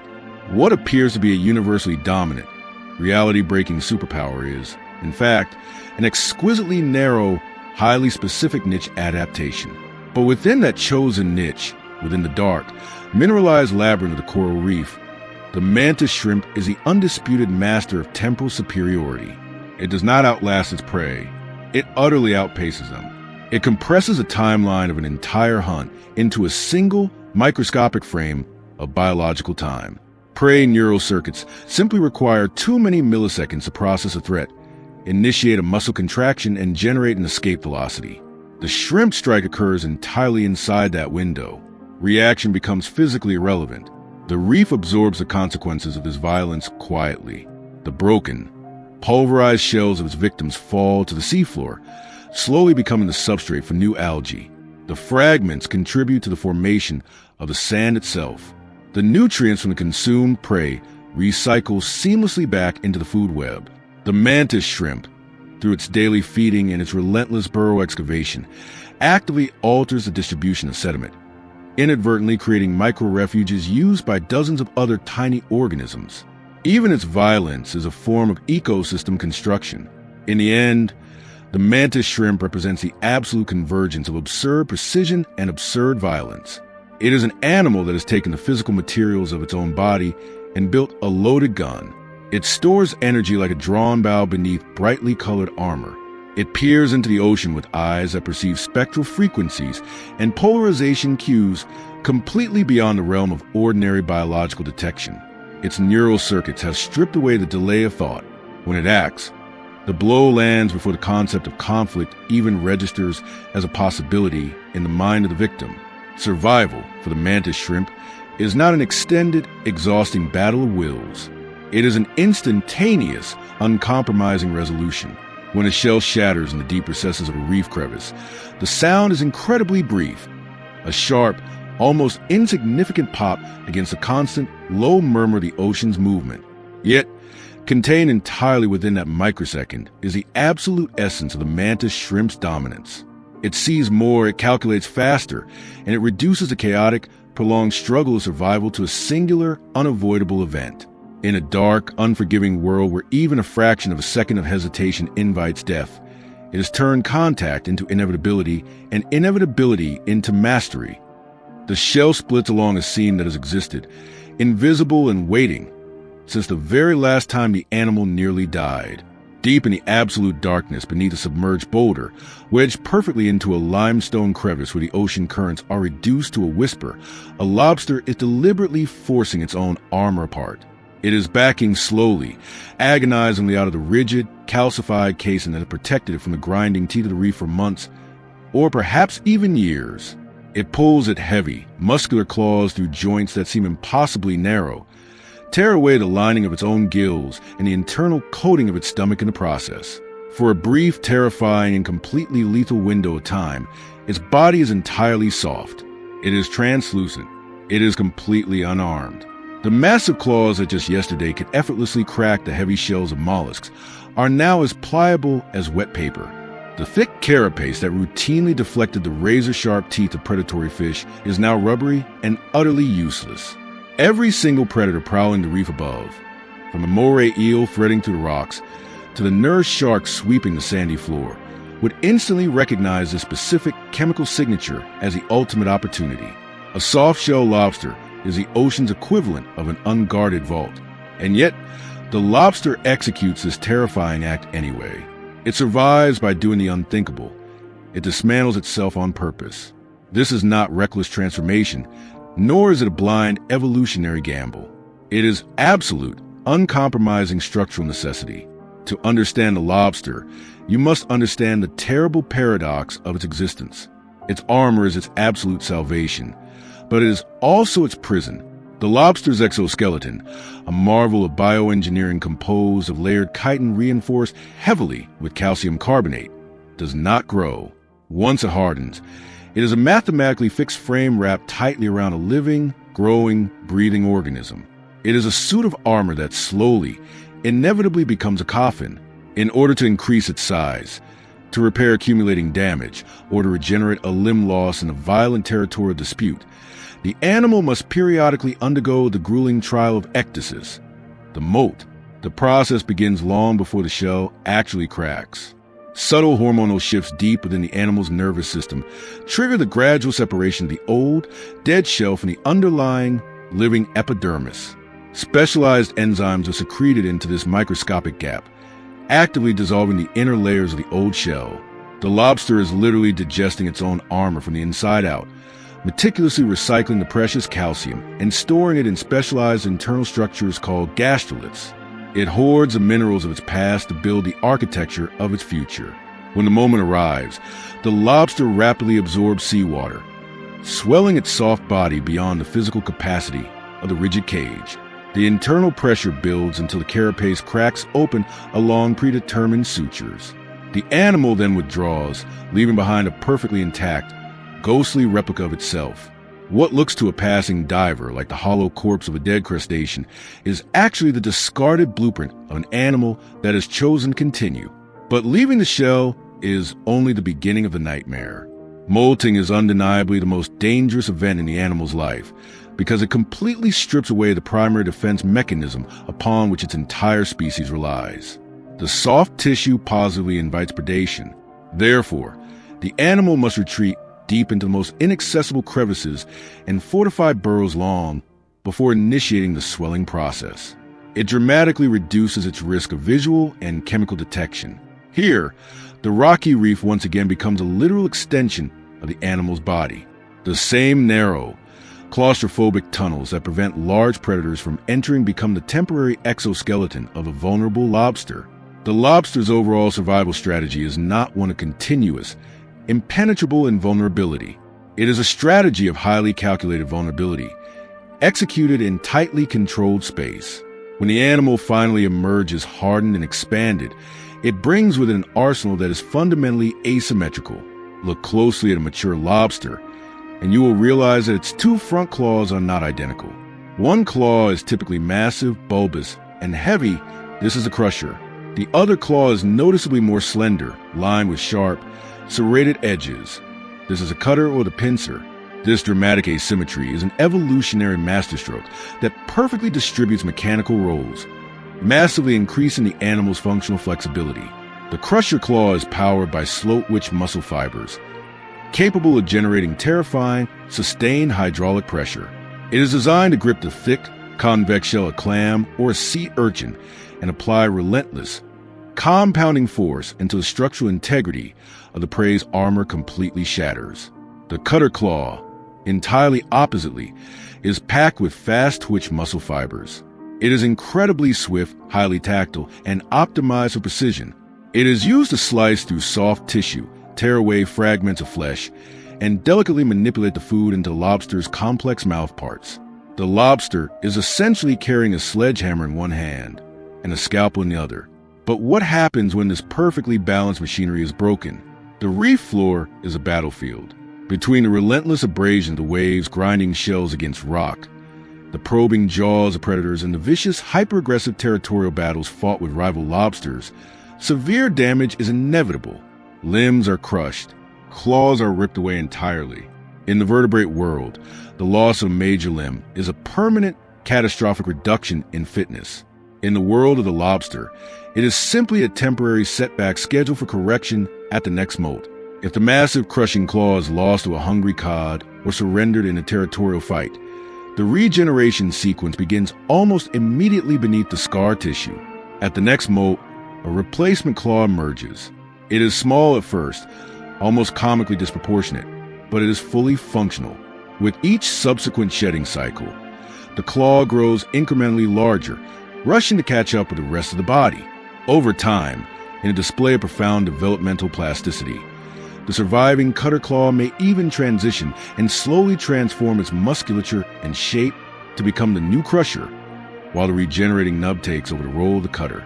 The lobster does not depend on a single, irreplaceable limb. It rebuilds. Its body is never a final, finished product. It is a provisional draft, constantly open to revision. This capacity for regeneration is, of course, incredibly energetically expensive. Growing vast amounts of entirely new muscle and chitin requires the massive reallocation of metabolic resources, calories that might otherwise fuel reproduction, migration, or basic overall growth. Yet, in a habitat fundamentally defined by violence, abrasion, and unpredictable predator encounters, the physiological ability to hit the reset button and restore lost parts exponentially increases the lobster's probability of long-term survival. And they do survive for a very long time. Lobsters are astonishingly long-lived relative to almost all other marine invertebrates. Certain species, hiding in the cold, dark waters of the North Atlantic, may persist for decades, perhaps even approaching a century under ideal conditions. Their bodies become walking archives of survival. They accumulate scars on their carapaces, mismatched regrown appendages, and heavy, thickened shells as living, calcified evidence of past encounters. This endurance has led to the fascinating biological concept of negligible senescence. Unlike human beings or almost all vertebrate animals whose skeletons fully ossify and whose cellular growth permanently plateaus at maturity, the lobster remains in a perpetual state of flux. It does not seem to biologically age in the traditional, degenerative sense. It continues to eat, it continues to reproduce, and it continues to molt and grow larger until it is either killed by a predator, succumbs to disease, or simply grows so massive that the metabolic energy required to shed its enormous shell exceeds its caloric capacity, trapping it fatally within its own success. Time, for the lobster, is not measured in years. It is measured in cycles of destruction and renewal. But do not mistake this defensive resilience for passivity. The lobster is not merely a heavily armored survivor, hiding in the dark. Within its rocky, benthic territory, it is a warlord. It is a formidable apex predator of bivalves, snails, urchins, and smaller crustaceans. When a lobster prowls a seabed under the cover of darkness, it uses its crushing claw to generate force capable of fracturing the thickest defenses the reef has to offer. In doing so, lobsters profoundly influence the entire composition of the benthic community. By ruthlessly preying on mussels and urchins, they act as population regulators. They control the competition for space on the seafloor. Their feeding behavior can completely alter local species dominance, participating in deep, silent trophic cascades that physically reshape the texture of the reef itself. Yet, this dominance remains highly conditional. Because of the molting cycle, the hierarchy is always temporary. The massive apex predator that effortlessly crushes shells today will inevitably become the soft, terrified prey of tomorrow. Even a small, opportunistic reef fish can easily injure or consume a giant lobster if it catches in the hours immediately following a molt.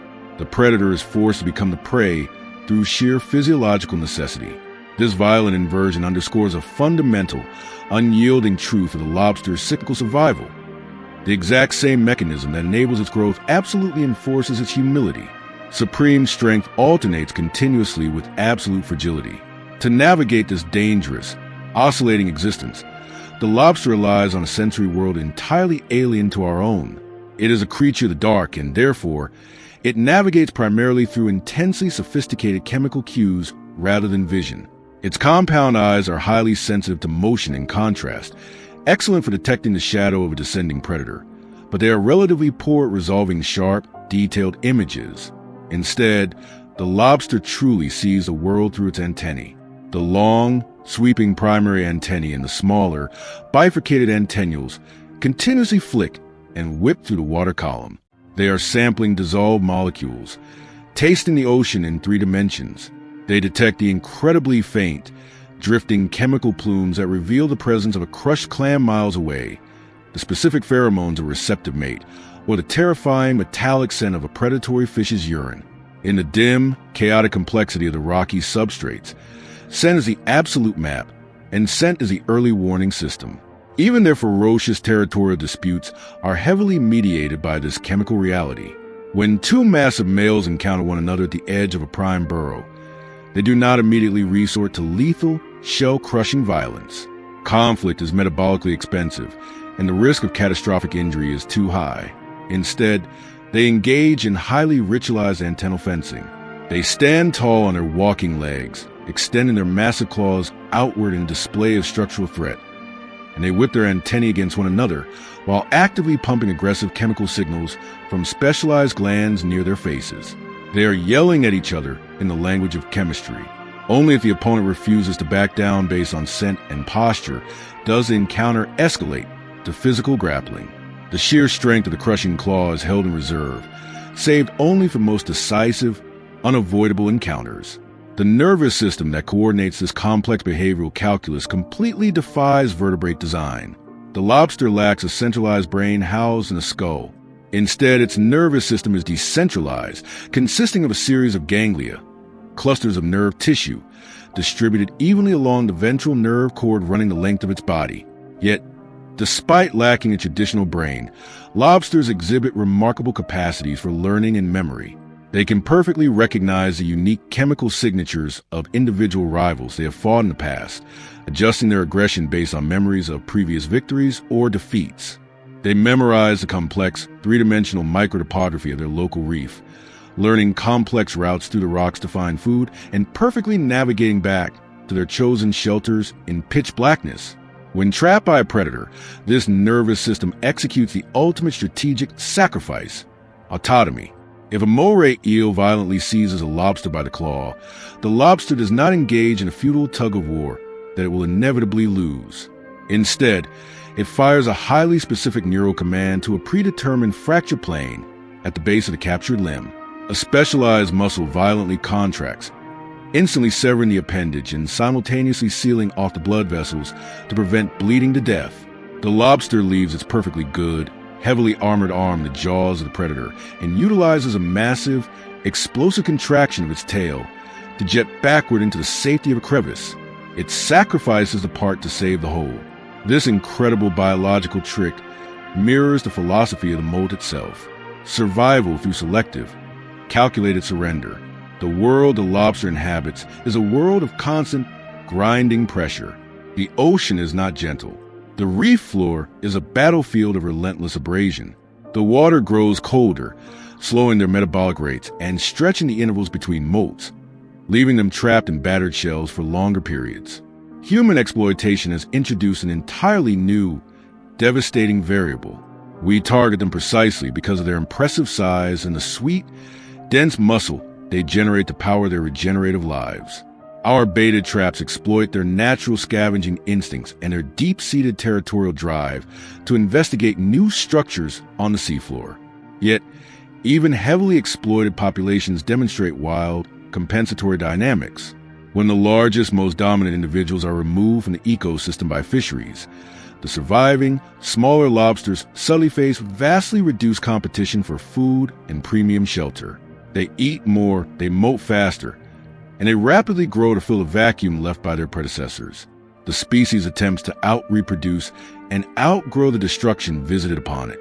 Ultimately, the lobster strategy for surviving the ocean is not a strategy of sleek, streamlined elegance. It does not glide effortlessly through the open blue water like a shark. It does not possess the mesmerizing, reality-bending camouflage of the cuttlefish. It crouches in the dark. It is heavily armored, deliberately asymmetrical, and it fully embraces a life defined by close-quarters conflict and the agonizing process of periodic disassembly, where vertebrate animals cling desperately to the permanence of their skeletons. Fearing any break or fracture, the lobster fully accepts impermanence as its ultimate strategy.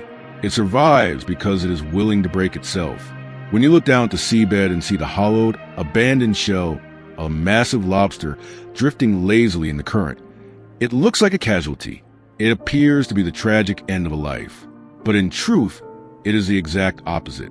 It is a definitive proof of a life that refused to stop expanding. The living, breathing animal that once occupied that shell is already somewhere else, hidden deep in the crushing dark, slightly larger, carrying a regrown claw, and bearing the invisible, chemical marks of a dozen past lives. Survival, in the world of the lobster, is never about staying pristine. It is never about remaining untouched. It is about absorbing the damage, shedding confinement of your past, reorganizing your biological structure, and emerging hardened, heavier, and more dangerous than before. In a reef where sharp edges and sharper jaws define every waking moment of existence, the lobster is the ultimate embodiment of the siege mentality. The armor absorbs the impact. The biological redundancy compensates for the inevitable loss. And the cycles of absolute, terrifying vulnerability are not avoided. They are actively initiated. In that endless, exhausting rhythm of dismantle and rebuild, the lobster persists. It is not an elegant survivor, but it is the relentless one. It is a creature that dominates the ocean by completely refusing to remain a fixed target. The contact lasts less than a single, fluttering heartbeat. In the warm, sunlit shallows of tropical estuary, the water is a mesmerizing expanse of clarity. Sunlight fractures across the rippling surface, casting geometric nets of light onto the sandy seafloor. A small, silver fish darts through this illuminated corridor, perfectly adapted to evade the snapping jaws of barracudas or the sudden, explosive ambush of a hidden flounder. It is looking for shadows. It is looking for the sudden displacement of water. It is looking for a predator that obeys the traditional laws of marine biology. Instead, a flick of the translucent, almost molecularly thin thread brushes against its exposed flank. To the fish, it feels like nothing more than the gentle caress of a stray piece of algae or a subtle shift in the water current. But what seems like empty water is just detonated into a catastrophic cascade of chemistry and physics. In the span of 3 milliseconds, a time frame so unimaginably short that the electrical signals in the fish's nervous system have not even reached its brain to register the sensation of touch, thousands of microscopic harpoons fire in absolute, devastating unison. This is not a bite. It is a synchronized cellular execution. Each one of these biological weapons, known as a nematicist, was coiled under terrifying mechanical tension. Each one is driven into the flesh of the fish with an explosive acceleration that rivals the firing of a bullet from a high-powered rifle. The force is generated by immense osmotic pressure, stored inside a specialized capsule no larger than a single biological cell. When the physical trigger hair, the nidacil, is brushed, the capsule bursts open. The microscopic shaft turns inside out, firing a hollow, venom-laced barb to the water and instantly shattering the cellular walls of the victim's skin. Venom floods across the fish's exposed nerve endings before the concept of pain can even fully materialize in its primitive consciousness. Muscles seize violently. The gills flare and lock. cardiac rhythms wildly destabilize, spiraling into lethal arrhythmia. What appear to be absolutely nothing, a creature with no crushing jaws, no terrifying roar, no armor, and no brightly colored warning patterns, reveals itself as one of the most ruthlessly efficient delivery systems in the history of the ocean.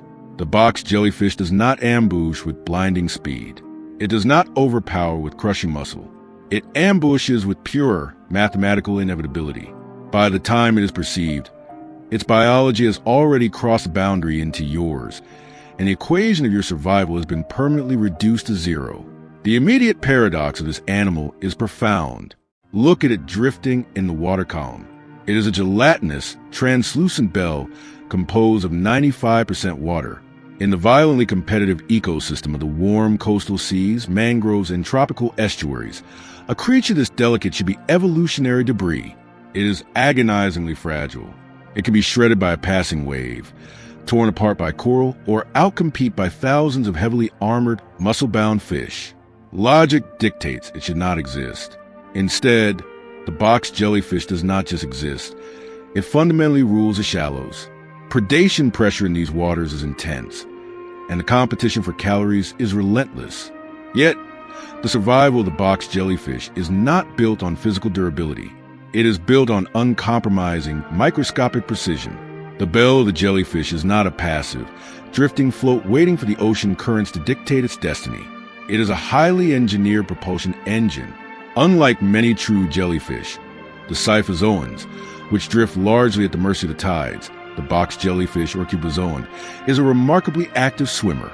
It possesses a specialized ring of tissue around the opening of its bell called a valerium. This structure restricts the aperture of the bell, concentrating the water forced out during contraction into a highly pressurized jet. Because of this anatomical quirk, the box jellyfish pulses with deliberate, directed movement. It achieves a controlled, directional swimming speed that allows it to actively patrol its chosen hunting grounds, fight against tidal flows, and precisely navigate around deadly obstacles. This mobility is supported by a neuromuscular system that is vastly more complex than most biologists ever assumed possible for a creature completely lacking a centralized brain. Around the edges of its pale, ghostly bell, nerve rings and sensory structures constantly communicate, perfectly coordinating the rhythm of propulsion and the angle of orientation. It is not a drifting, gelatinous accident. It is a guided biological missile, and the payload of this missile hangs beneath it, trailing in the water like invisible tripwires. The tentacles are the absolute core of its terrifying power. Along their immense length sit millions upon millions of those pressurized nematocysts. They are not simply triggered by random collision. They are deeply sophisticated. They are triggered by a combination of mechanical distortion, the physical brush of a target, and highly specific chemical cues. They can detect the exact proteins present on the surface of fish scales or crustacean shells. When the target matches a chemical profile of prey, the firing sequence is irreversible. The venom injected through these microscopic harpoons is a nightmare of biochemical engineering. It is not a single toxin, but a brutally complex cocktail of pore-forming proteins and cardiotoxic elements. These proteins act like microscopic drill bits. Once inside the victim's bloodstream, they aggressively punch gaping holes into red blood cells, causing them to hemorrhage potassium. This massive, sudden potassium spike completely disrupts the ion channels in the victim's nerve and muscle cells. It actively interferes with cardiovascular regulation, inducing a massive, rapid systemic collapse in small prey. In the fish that triggers a tentacle, paralysis occurs so completely and so incredibly quickly that the entire escape response window effectively closes before it ever begins. Prey species that have spent millions of years evolving burst swimming muscles to flee predators suddenly find themselves unable to generate the basic neural signal required to twitch a fin. The jellyfish does not ever need to pursue. It never has to engage in an exhausting, calorie-burning chase. It needs only to achieve proximity. The chemistry does all the running. Yet, the true mind-bending twist of the box jellyfish lies not in its venom, but in its perception of the world. We naturally assume that a creature without a brain must be blind, stumbling through the dark, entirely reactive to the world bumping into it. But the box jellyfish completely shatters this assumption. It possesses eyes. not merely light-sensitive patches of tissue, but 24 distinct eyes clustered together on specialized sensory structures called rhopalia, which hang from the corners of its cubic bell. Among these clusters are actual lens-bearing eyes, anatomically similar to our own. They possess corneas, retinas, and lenses capable of forming distinct images, detecting sharp contrasts, and distinguishing complex light gradients. This is not sight in the human sense, but it is a monumental evolutionary leap beyond simple light sensitivity. These eyes serve a terrifying, specific purpose. They allow the box jellyfish to orient itself toward darker, vertical structures in water, specifically the massive, tangled roots of mangrove forests. Mangroves are the nurseries of the ocean, harboring incredibly dense, prey-rich environments where juvenile fish congregate by the millions. The box jellyfish uses its complex eyes to visually locate these hunting grounds from a distance. It swims purposefully toward the shadows. Furthermore, an upper-facing eye acts like a skylight sensor, looking directly up to the surface of the water to navigate by the canopy of the mangrove trees above, ensuring it stays within the shaded, nutrient-dense corridors of the estuary. In controlled, sterile laboratory experiments, box jellyfish have demonstrated the chilling ability to actively navigate towards highly specific visual cues and perfectly maintain a safe distance from solid barriers that could tear their fragile bells. For a creature lacking a central brain, this distributed visual processing represents a reality-breaking evolutionary innovation. It is decision-making without a hierarchy. Neural networks embedded directly in its peripheral structures coordinate its swimming behavior immediately and intimately with its sensory input. The animal's intelligence is entirely decentralized, scattered across its body, yet it is flawlessly effective. This sensory sophistication fundamentally transforms our understanding of its threat. The box jellyfish is not a blind, toxic balloon drifting randomly through a crowd of swimmers and fish schools. It actively, visually selects its killing zones. It deliberately positions itself exactly where juvenile fish are mathematically most likely to congregate. It times its pulses and its patrols with the shifting tidal flows that concentrate prey into narrow funnels. In the incredibly shallow waters where sunlight filters down in chaotic, broken patterns, the creature's transparency becomes its ultimate weapon. It renders it nearly, fundamentally invisible. The bell perfectly refracts and transmits the ambient light, actively reducing any contrast against the surrounding water column. Even when it is positioned dead center in a predator's field of vision, its outline simply dissolves into the natural glare and shimmer of the sea. The predator is fully present, heavily armed, and actively watching, yet completely absent in the perception of its victims. This is camouflage achieved not through the shifting of colorful pigments, but through the mastery of optical minimalism. The ecological consequences of this invisible, guided slaughter ripple outward, fundamentally shaping the architecture of the ocean. Juvenile fish populations living in tropical estuaries experience intense, relentless selective pressure from box jellyfish predation. It is an evolutionary crucible. Individual fish that fail to instantly detect the microscopic tactile sensation of the tentacle, or those that lack hyper-rapid escape reflexes, are permanently removed from the gene pool. Over deep time, the prey species are forced to evolve. They develop heightened tactile sensitivity. They alter their schooling behaviors. They learn to avoid the specific shadows with a transparent reaper's weight. The box jellyfish, therefore, actively participates in shaping the entire community structure of the coast. It is not merely a hazard to unwary human swimmers. It is a supreme regulatory force in nearshore food webs. By preying so heavily on small fish and crustaceans, it dictates trophic cascades that can affect everything from the rate of algal growth to the abundance of plankton, and even the fundamental cycling of nutrients in shallow ecosystems. But to truly comprehend the box jellyfish, you must look at its origins, where the narrative of its life adds yet another layer of bizarre complexity. Like many cnidarians, it does not live a simple, linear life. It alternates between two entirely different biological forms, the polyp stage and the medusa stage. Before is a translucent, swimming executioner. It is a microscopic, benthic polyp.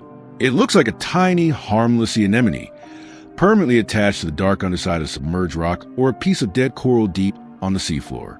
In this form, it waits. It can reproduce asexually, quietly cloning itself over and over, building a hidden army of polyps under the mud. They are waiting for a trigger. When the environmental conditions align flawlessly, when the exact parameters of water temperature, salinity changes, and the length of daylight hit a specific evolutionary threshold, the transformation begins. The polyps suddenly undergo metamorphosis.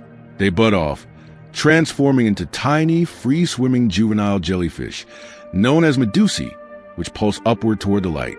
This is why, in certain seasons, coastal waters experience sudden, terrifying population surges of box jellyfish. These blooms are not random biological explosions. They are deeply calculated, systemic responses to ecological cues. The polyps wait for the exact moment when the availability of juvenile fish prey is highest, when the thermal windows are optimal, and when the hydrodynamic tidal conditions favor the survival of their lethal offspring. The box jellyfish is flawlessly integrated into the seasonal, celestial rhythms of the coastal systems. Its presence ebbs and flows with the turning of the earth and the shifting of the tides. Yet, the grand narrative reversal of this creature emerges when you consider its ultimate fragility. For all its venom, for all its decentralized intelligence and its visual navigation, the box jellyfish completely lacks armor. Its tissues are no stronger than wet tissue paper. It can be easily damaged by a strong storm, heavy turbulence, or, most importantly, by predators that have evolved a complete immunity to its horrific venom. Enter the sea turtle. Specifically, species like the hawksbill and the green sea turtle. To a sea turtle, the deadliest venomous creature in the ocean is nothing more than a floating, gelatinous snack. The turtles possess incredibly thick, heavily keratinized skin, and their internal digestive tracts are lined with dense mucosal layers that completely neutralize the nematocysts before they can fire or absorb the venom without any systemic effect. The turtles casually swim into a swarm of box jellyfish, close their eyes to protect their only vulnerable tissue, and devour the executioners whole. What appears to be an unstoppable, reality-breaking toxin machine instantly becomes helpless, floating prey in the presence of a specialized, armored predator. The power of the box jellyfish is completely context-dependent. The exact same venom that can devastate the cardiovascular system of fish or stop a human heart in minutes is utterly, laughably ineffective against the slow-moving biology of a marine reptile. This brutal asymmetry reveals a fundamental, unbreakable principle of ecology. No weapon on Earth is absolute. Every single adaptation, no matter how flawless, exists strictly within a massive, interconnected network of counter-adaptations. Yet, even in its vulnerability, the box jellyfish exerts a profound, dark influence over the ocean. When human pressures, such as catastrophic bycatch in commercial fishing nets, the destruction of nesting beaches and marine plastic pollution, cause turtle populations to plummet, a critical regulatory pressure is removed from the ecosystem. Without the turtles to consume them, the box jellyfish populations increase entirely unchecked. This reduced predation allows millions more medusae to survive, grow to maturity, and reproduce. Their impact on the local fish communities intensifies into a slaughter. They wipe out the juvenile fish, causing commercial fish stocks to collapse and making the coastal waters incredibly dangerous for human activity. In this scenario, the box jellyfish becomes a grim indicator species. Its unchecked proliferation is the ocean's warning light, reflecting a massive, systemic imbalance in the marine ecosystem. Its sudden dominance signals disrupted, broken trophic dynamics. The creature that is so often feared as a singular, isolated menace is, in fact, the ultimate reflection of the larger story of ecological stability and collapse.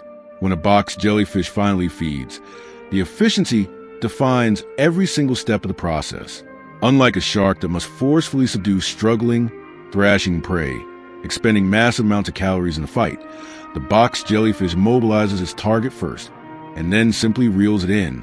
The tentacles dynamically contract, drawing a completely paralyzed, rigid organism upward toward the mouth, which is located in the center beneath the bell. Digestion often begins externally. The jellyfish secretes potent enzymes over the prey before it is even fully ingested, breaking down the proteins while the victim's heart slowly stops beating. It is an economy of motion and chemistry. The ocean, ultimately, does not need loud, roaring predators to maintain its brutal balance. It does not need the endless, splashing spectacle of a chase.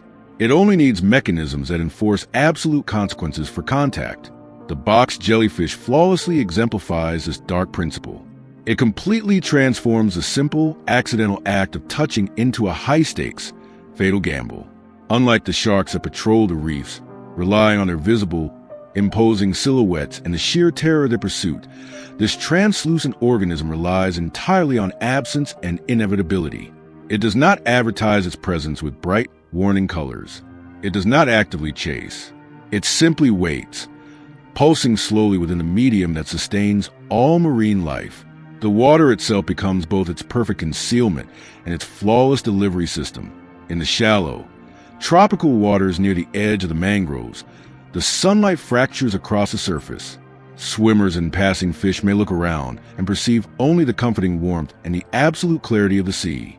But beneath that deceptive clarity drifts an execution system powered by millions of microscopic, spring-loaded harpoons, guided by a decentralized network of biological cameras. Its translucent bell pulses rhythmically, each silent contraction propelling it forward with deliberate, terrifying control. It slowly, purposefully navigates toward the darker silhouettes of the mangrove roots, moving to exactly where the prey density naturally increases. It adjusts its orientation relative to the intensity of the light, perfectly maintaining its position within the most productive hunting corridors of the estuary. Every single movement is meticulously economical. Every single contact is devastatingly decisive. The box jellyfish challenges every basic assumption we hold about strength, hierarchy, and biological complexity. It entirely lacks bones. It completely lacks a centralized brain. It lacks the imposing, terrifying silhouette of an apex predator. Yet, through the flawless, evolutionary coupling of absolute transparency, controlled mobility, world-ending venom, and distributed sensory awareness, it occupies a niche so formidable it dictates the structure of the coastline. It is incredibly dangerous not because it dominates the ocean physically, but because it perfectly integrates biological simplicity into lethal precision. Its body is almost entirely composed of seawater, yet the impact of its existence reverberates downward through complex ecosystems and upward into human communities. In the end, its survival strategy is built upon a terrifyingly elegant, unforgiving equation. Invisibility plus contact equals total control. It does not need to overwhelm the sea with its presence. It needs only to exist within it, quietly, almost imperceptibly, pulsing in the shadows until another organism accidentally crosses an invisible microscopic threshold. In that fatal instant, biology speaks infinitely louder than any roar. The ocean remains perfectly calm. The glittering surface is utterly unbroken.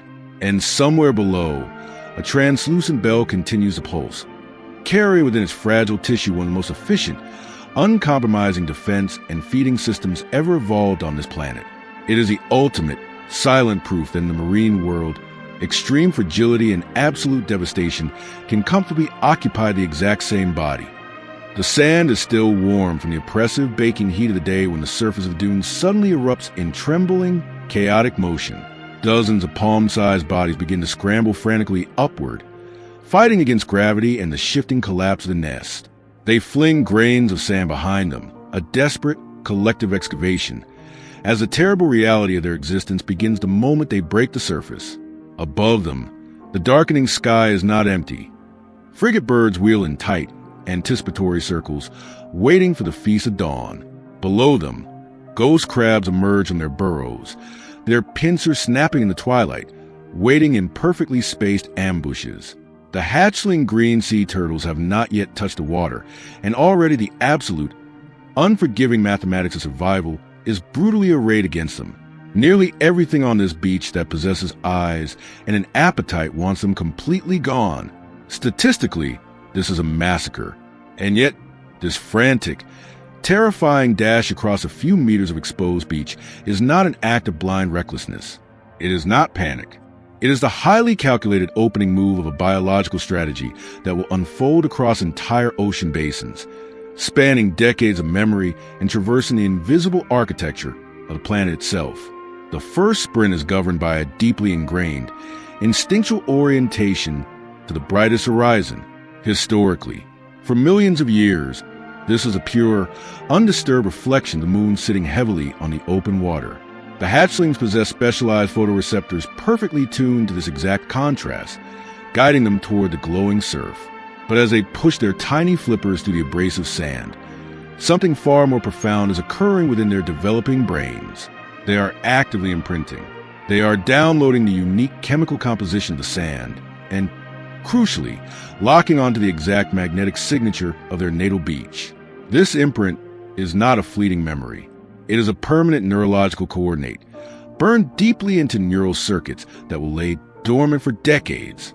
It is a biological compass heading that will, half a century later, direct these specific individuals, should they survive, back to this exact stretch of coastline to lay eggs of their own.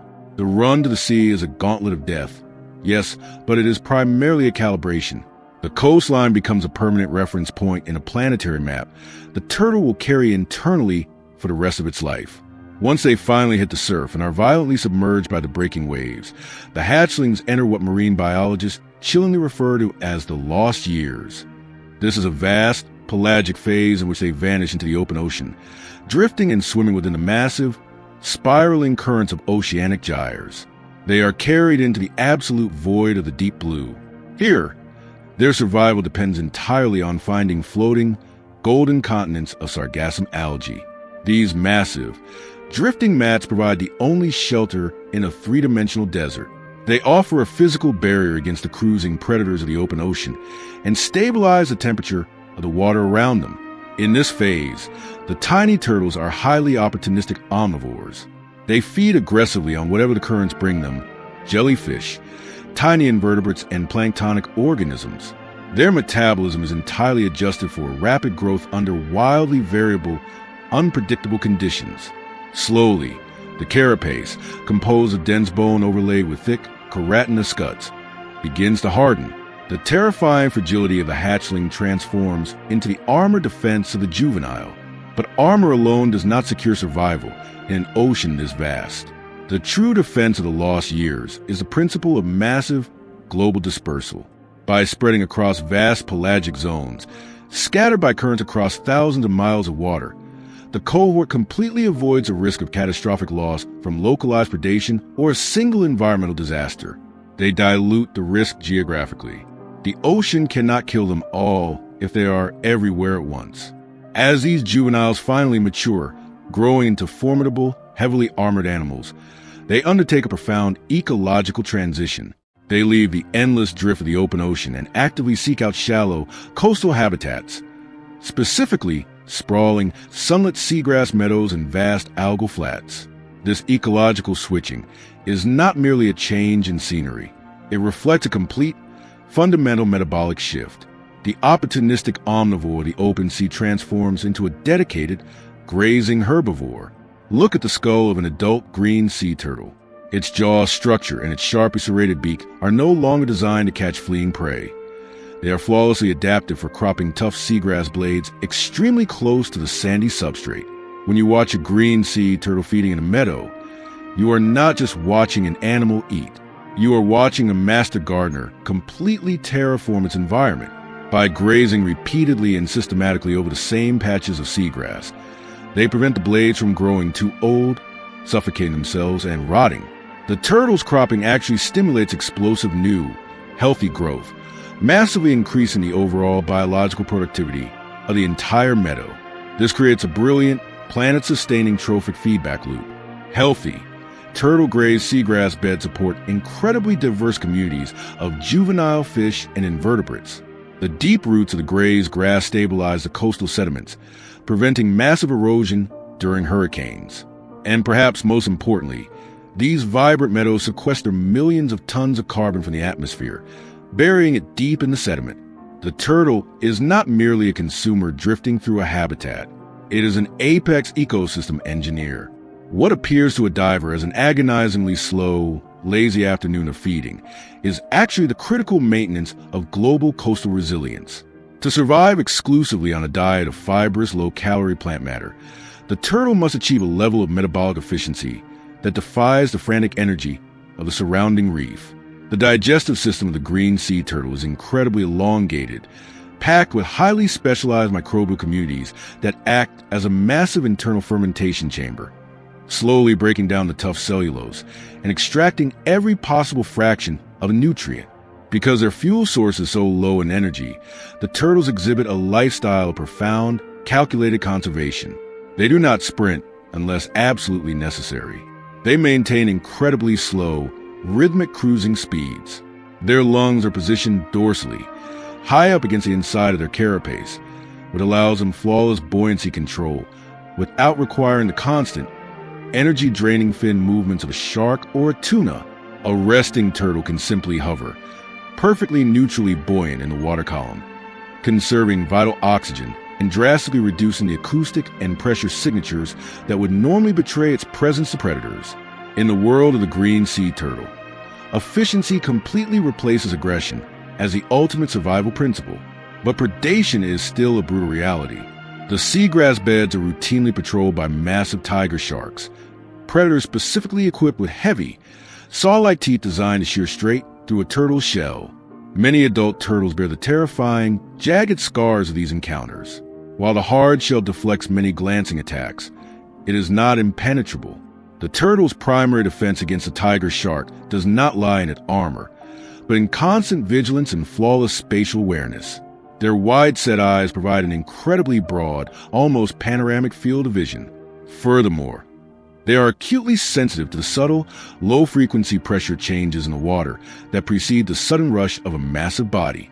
When the threat is verified, the turtle abandons its slow efficiency.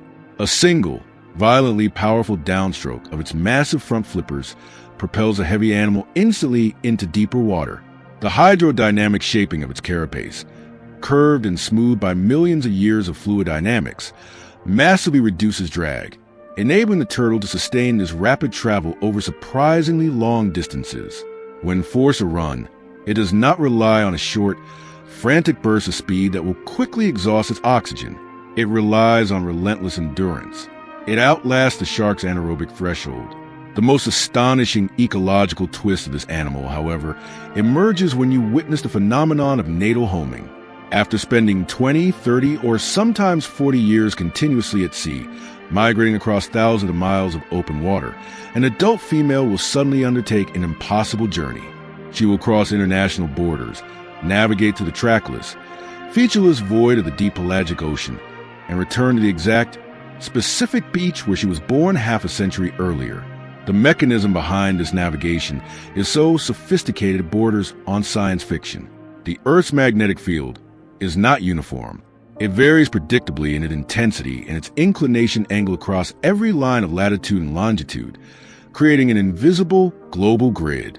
When that tiny hatchling scrambled across the sand on its very first night, it permanently imprinted on the precise magnetic signature of that exact geographical coordinate. Decades later, drifting in a current thousands of miles away, the adult turtle accesses this internal memory.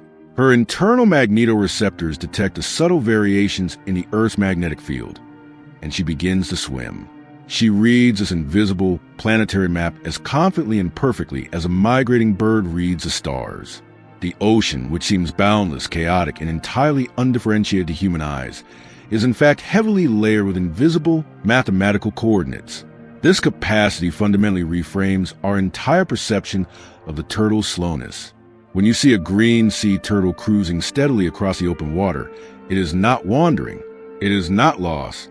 It is perfectly executing a route on a planetary scale network, traveling between highly specific feeding grounds and ancient, sacred nesting sites. Its survival is not rooted in a single, devastating defensive trait, like the venom of the stonefish or the jaws of the great white. Its survival is distributed in its continuity across multiple, vast habitats. The eggs it lays on tropical beaches feed terrestrial scavengers, physically linking the productivity of the marine world to the starvation of the coastal food webs. The hatchlings drifting the great gyres physically connect completely isolated, distant ocean regions. The juveniles maintaining the seagrass bed secure the shoreline and trap the world's carbon. The adults, migrating endlessly between continents, completely transcend human borders, embodying an ecological connectivity that binds the entire planet together. Reproduction underscores the incredible long arc of this strategy. A single female does not simply return once. She will return and nest multiple times in a single season, hauling her massive, heavy body out of the buoyant safety of the water and dragging herself up the steep, abrasive dunes. She deposits clutches of over 100 eggs in carefully excavated, perfectly engineered chambers high above the high tide line. But here, the turtle's masterful, distributed survival system encounters a terrifying new variable. The sex of the hatchlings developing beneath the sand is not determined by genetics. It is determined entirely by the ambient temperature of the sand itself, a biological phenomenon known as temperature-dependent sex determination. Cooler sand produces males. Warmer sand produces females. As global temperatures relentlessly rise, the sands are baking. This physiological sensitivity means that entire nesting beaches are now producing cohorts that are almost exclusively female, drastically skewing the sex ratios and threatening the fundamental genetic stability of the species. Beaches that reliably produce balanced populations for millions of years are shifting under forces the turtle cannot navigate with a magnetic compass. The endurance of the species now completely depends on its adaptive flexibility, its ability to somehow shift its nesting timing or seek out entirely new, cooler shores before the balance is permanently broken. Human pressures add a barrage of lethal complexity. Coastal development floods the night with artificial lighting, shattering the ancient contrast of the moon and disorienting hatchlings, leading them inland to die of exhaustion on asphalt roads. Industrial fishing gear creates invisible walls in the open ocean, entangling adults and drowning them midway through their decadal migrations.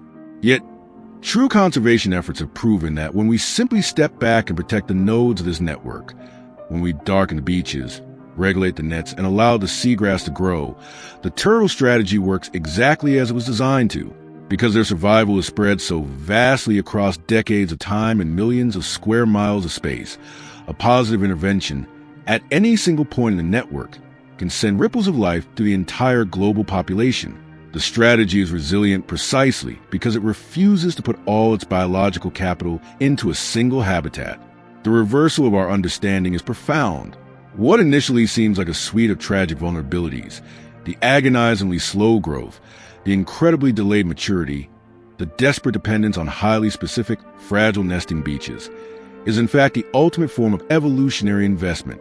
By waiting decades to reach reproductive age, the green sea turtle achieves massive body size and incredibly high fecundity, perfectly buffering the population against the terrifying mortality rates of its youth. By returning only to its natal beach, it maintains an unbreakable genetic structure, perfectly adapted to local, specific conditions. By migrating endlessly, it perfectly exploits the seasonal and spatial variability of a constantly changing planet. The ocean to the turtle is not a backdrop, it is a circulatory system. In the quiet, swaying seagrass meadows at dusk, a massive turtle grazes methodically. Each deliberate bite trims the blades to the exact, mathematically optimal length for regrowth. Tiny reef fish dart between its heavy flippers, happily feeding on the stirred sediments and the sudden release of buried nutrients. The mere physical presence of the turtle shapes the microhabitat's architecture. Its waste redistributes energy, acting as a profound catalyst for meadow productivity. Even in the very end, when a turtle eventually succumbs to age or a predator and its massive carcass sinks to the seafloor, it provides a monumental pulse of nutrients to the starving benthic communities in the dark. In every phase of its existence, its survival radiates outward, creating life for others. That very first, frantic dash from the nest of the sea was statistically perilous. It was a bloodbath, yet it was only a tiny, brutal fragment of a much larger, impossibly grand narrative. The true strategy of the green sea turtle unfolds over thousands of miles and many, many decades. It is a slow, rhythmic cycle of migration, grazing, nesting, and return.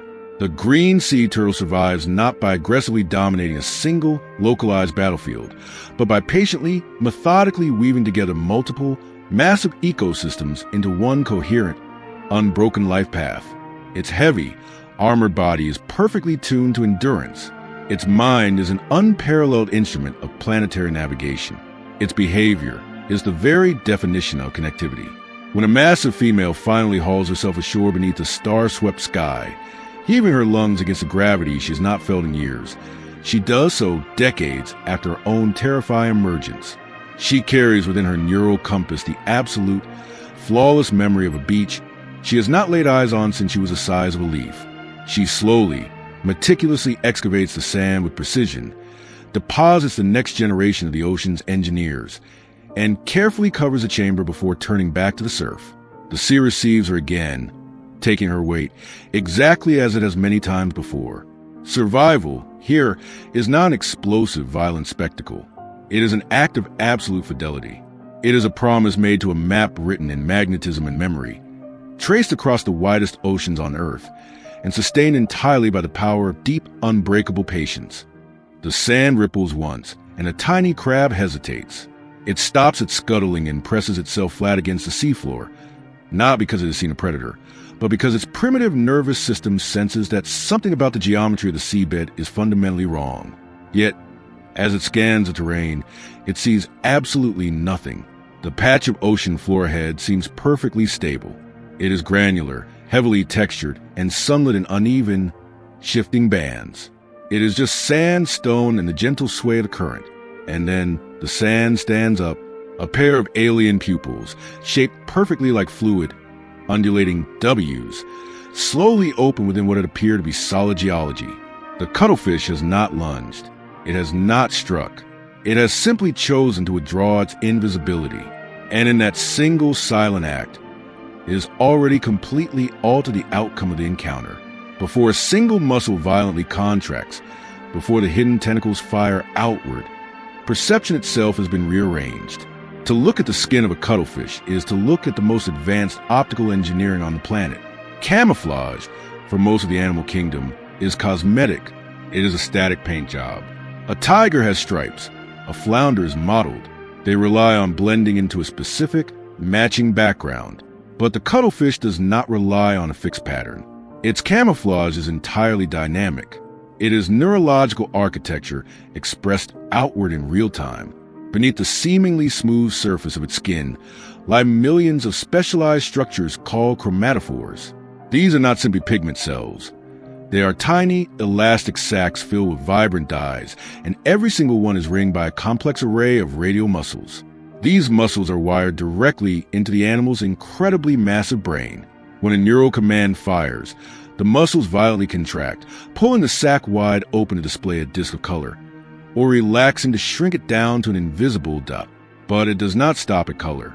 Layered perfectly beneath the chromatophores are the iridophores and the leucophores, structures that do not hold pigment, but physically reflect, scatter, and bend ambient light, manipulating both brightness and polarization. Every single square millimeter of the cuttlefish's skin contains a deeply layered, high-definition optical engine capable of microscopic, fine-grained adjustment. When the cuttlefish decides to match the sand, it is not merely selecting a shade of beige from a biological palette. It is mathematically reproducing the spatial frequency of the grains. It is calculating the contrast gradients of the surrounding pebbles. It is actively mimicking the exact directionality of the shadows cast by the sun above. Its brain analyzes a complex, chaotic texture of the environment, and then transmits millions of individual, localized motor commands that alter the skin in a fraction of a second. The result is not paint. It is high-speed computational rendering made visible. The skin is a biological screen, and it is a screen that thinks. But to project an illusion this perfect, you must first perceive the world with absolute, uncompromising clarity. The eye that drives this incredible system is just as specialized as the skin.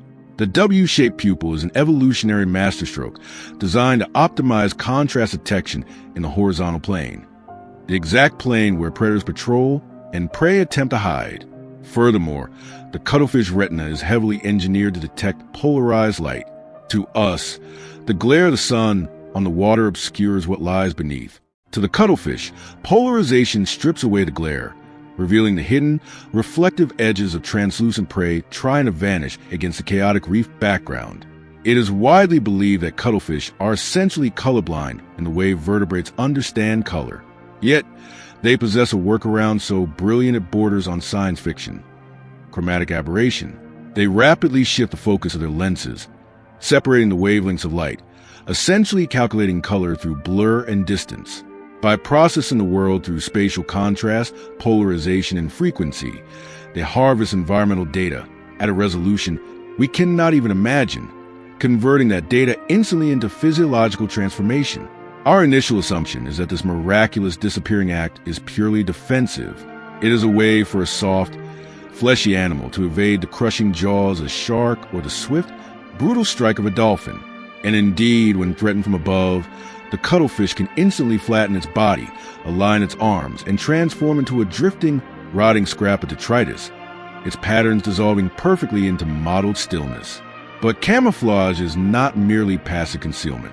For the cuttlefish, deception is a highly aggressive, offensive weapon. When stalking a highly alert shrimp or a twitchy reef fish, the cuttlefish does not charge. It advances incrementally. It maintains a perfectly disruptive pattern that shatters its own outline against the coral rubble.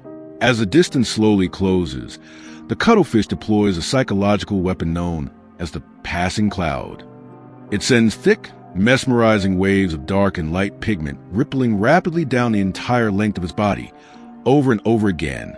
This rhythmic, strobing motion completely overwhelms the visual processing centers of the prey.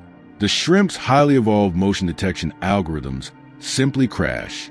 It is paralyzed not by venom, but by visual hypnosis. The prey becomes so transfixed by the shifting waves of light that it fails to register the predator sliding inexorably closer. By the time the cuttlefish's two long, hidden feeding tentacles fire outward, striking the target in a fraction of a second, the prey's perception has already been fatally hijacked. The skin's theatrics shape the prey's expectations, and the strike merely finished what the illusion started. The ecological twist of this creature emerges when you realize that its camouflage is not just a tool for hiding or hunting. It is a highly complex, dynamic language. During the intense competition of the mating season, male cuttlefish must establish dominance over rivals while simultaneously signaling their genetic vigor to observant females. Doing this in a crowded, predator-rich reef is incredibly dangerous. The cuttlefish solves this by turning its body into a split-screen display. A male cuttlefish can position himself directly between a female and a rival male. On the side of his body facing the female, he will display intense, pulsating, vivid zebra stripes, the undeniable visual signal of a powerful, dominant mate. But simultaneously, on the exact opposite side of his body facing the rival male, he completely suppresses these signals. He projects the mottled, muted colors of female or submissive juvenile. A single, unified organism is broadcasting two completely contradictory messages at the exact same time. Dominance on the left, submission on the right. He is lying to two different audiences to maximize his reproductive success without triggering a violent, energy-draining physical conflict. The cuttlefish is not only hiding from predators, it is actively editing the social reality of the reef.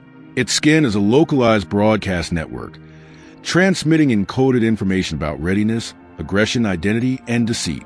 When the illusion fails and a larger predator finally spots a cuttlefish, it has one final, desperate layer of psychological warfare to deploy.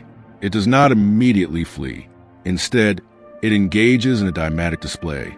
In the blink of an eye, the mottled sand pattern vanishes, replaced by stark, high-contrast, terrifyingly large eye spots. The animal flares its arms and flattens its body to appear massive. It exploits the predator's own hardwired sensory reflexes, creating a sudden, jarring shock. For a critical moment, the hunter's decision loop stalls. If the predator pushes through the shock and lunges anyway, the cuttlefish deploys its ultimate misdirection. It violently expels a thick cloud of melanin-rich ink. But this is not just a smokescreen. The ink is mixed with mucus to hold its shape in the water column, creating a pseudomorph, a perfect, dark phantom roughly the exact size and shape of the cuttlefish itself. As the predator violently bites into Phantom, choking on ink and mucus, the real cuttlefish uses its siphon to jet backward into the void, completely changing its color and pattern mid-escape, so the predator cannot track its silhouette. It leaves a ghost of itself behind to die, while it slips back into the static of the reef. There is a profound, inescapable cost to this level of sophistication. Maintaining continuous, High-resolution neural control over millions of chromatophores demands a staggering amount of metabolic energy. Operating an incredibly massive brain takes a massive toll. Furthermore, the cuttlefish possesses no real physical defenses. Its evolutionary path entirely diverged from its heavily shelled, armored ancestors. The internalized cuttlebone that remains is not a shield. It is a highly porous, gas-filled chamber used exclusively for perfect buoyancy control. It traded its armor for the ability to hover silently and precisely in the water column. Because of this physical fragility and extreme neurological burn rate, the cuttlefish lives on a tragically accelerated timeline. Its lifespan is astonishingly brief, often little more than a single year, perhaps two. Yet, within that brutally compressed time frame, it grows at an explosive rate. It processes environmental data at supernatural speeds. It hypnotizes prey. It outsmarts predators. It mates and it dies. The strategy of the cuttlefish is not slow, heavily armored endurance. It is absolute, accelerated cognitive mastery. It burns bright. It burns fast. And it solves the problem of survival with sheer brain power. The final realization about the cuttlefish is almost entirely philosophical.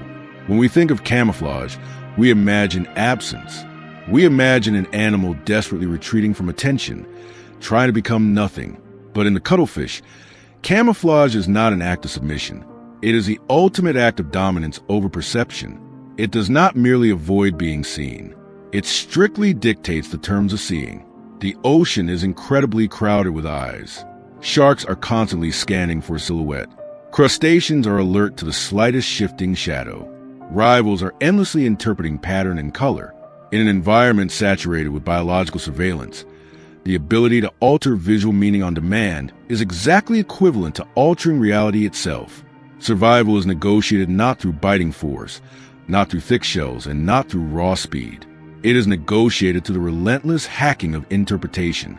When the sand shifts again and the cuttlefish reclaims its invisibility, slipping back into the mottled textures of the deep, it is not vanishing into randomness.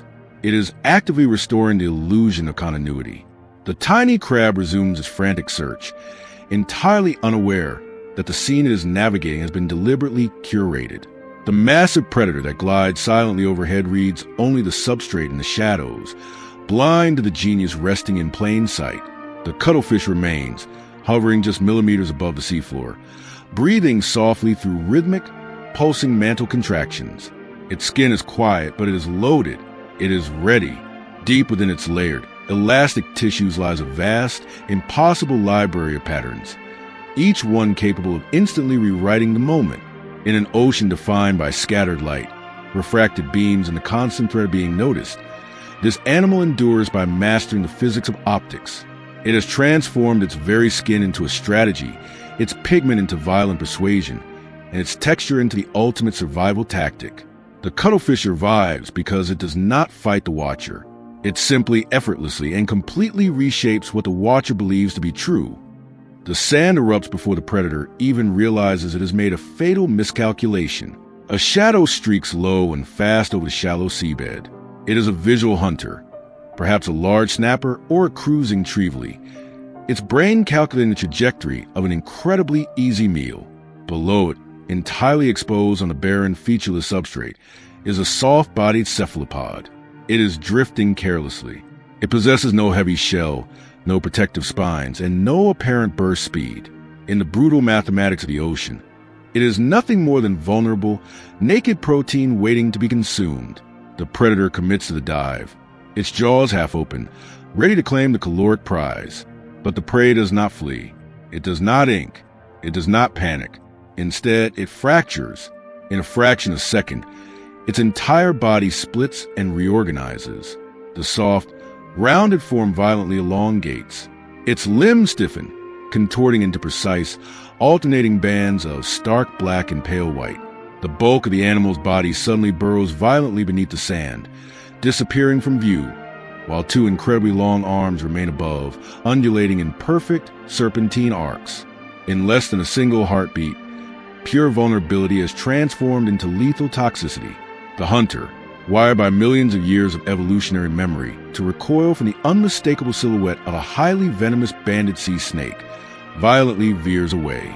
Its brain overrides its hunger. What it perceived as soft flesh has instantly become a symbol of agonizing death. What it thought was a fleeting opportunity has suddenly become an unacceptable risk. And the organism at the absolute center of this terrifying reversal has not simply hidden from the predator. It has actively rewritten the entire scene. The animal responsible for this psychological warfare is the mimic octopus, a species whose survival strategy renders ordinary marine camouflage entirely primitive. Most cephalopods, the standard octopuses, the cuttlefish, rely on their chromatophores to dissolve into the background. They perfectly match the texture of a rock, the color of a coral head, or the mottled shadow of the sand. They exploit visual noise to vanish. The mimic octopus goes infinitely further. It weaponizes identity itself. Instead of asking the basic evolutionary question of how to disappear, it asks a fundamentally more sophisticated, deeply ecological question. Which specific fear will stop this particular predator in its tracks? To understand why this animal evolved such a mind-bending capability, you must look at its chosen arena. The mimic octopus inhabits the coastal mudflats and shallow estuaries of the Indo-Pacific. These environments are terrifyingly exposed. The water is often brilliantly clear, visibility is high, and the structural complexity of a coral reef is entirely absent.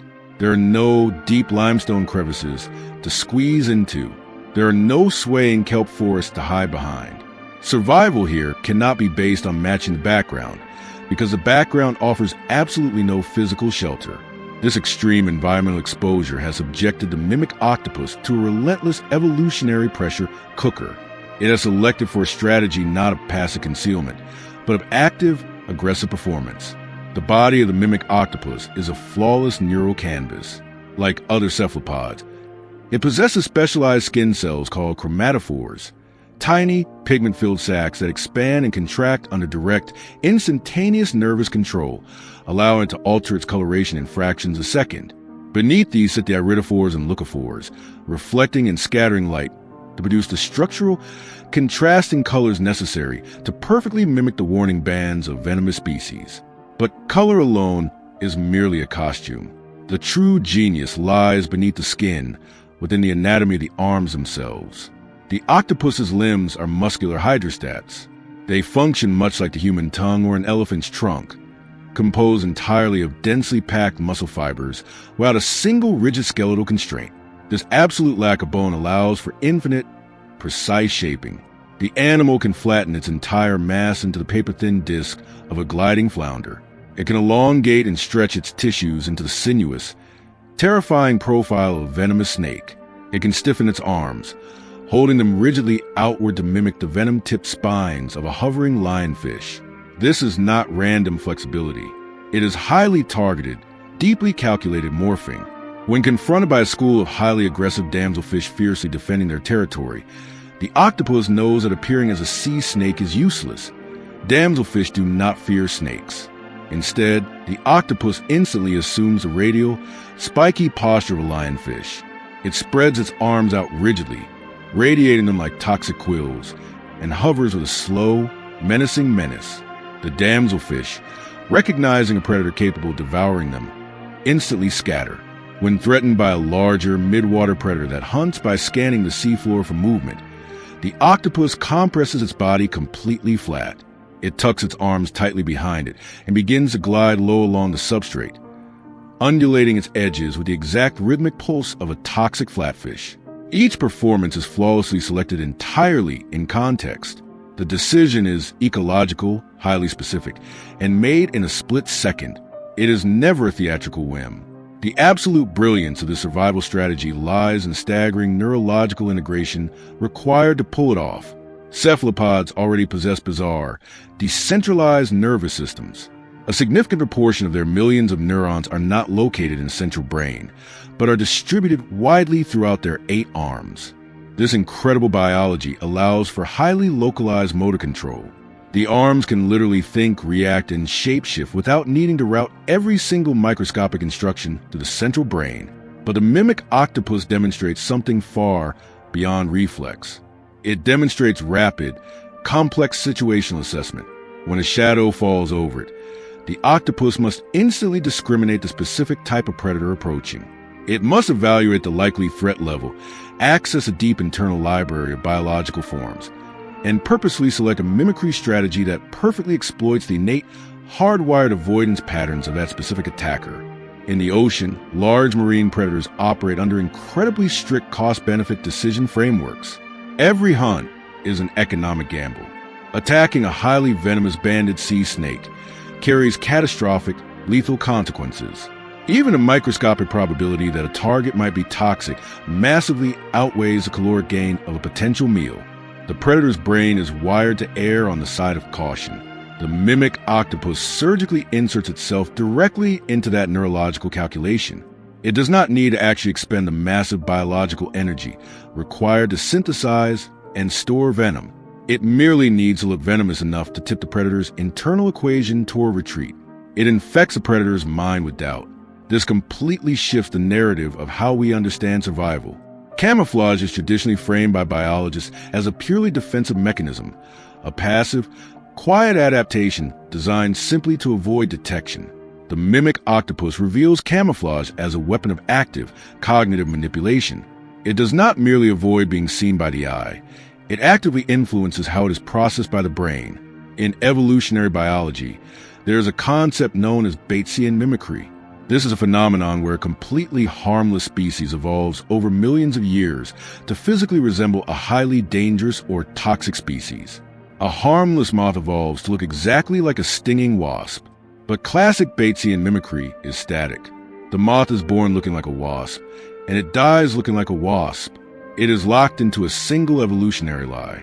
The mimic octopus has taken this ancient evolutionary concept and transformed it into a dynamic, interchangeable toolkit.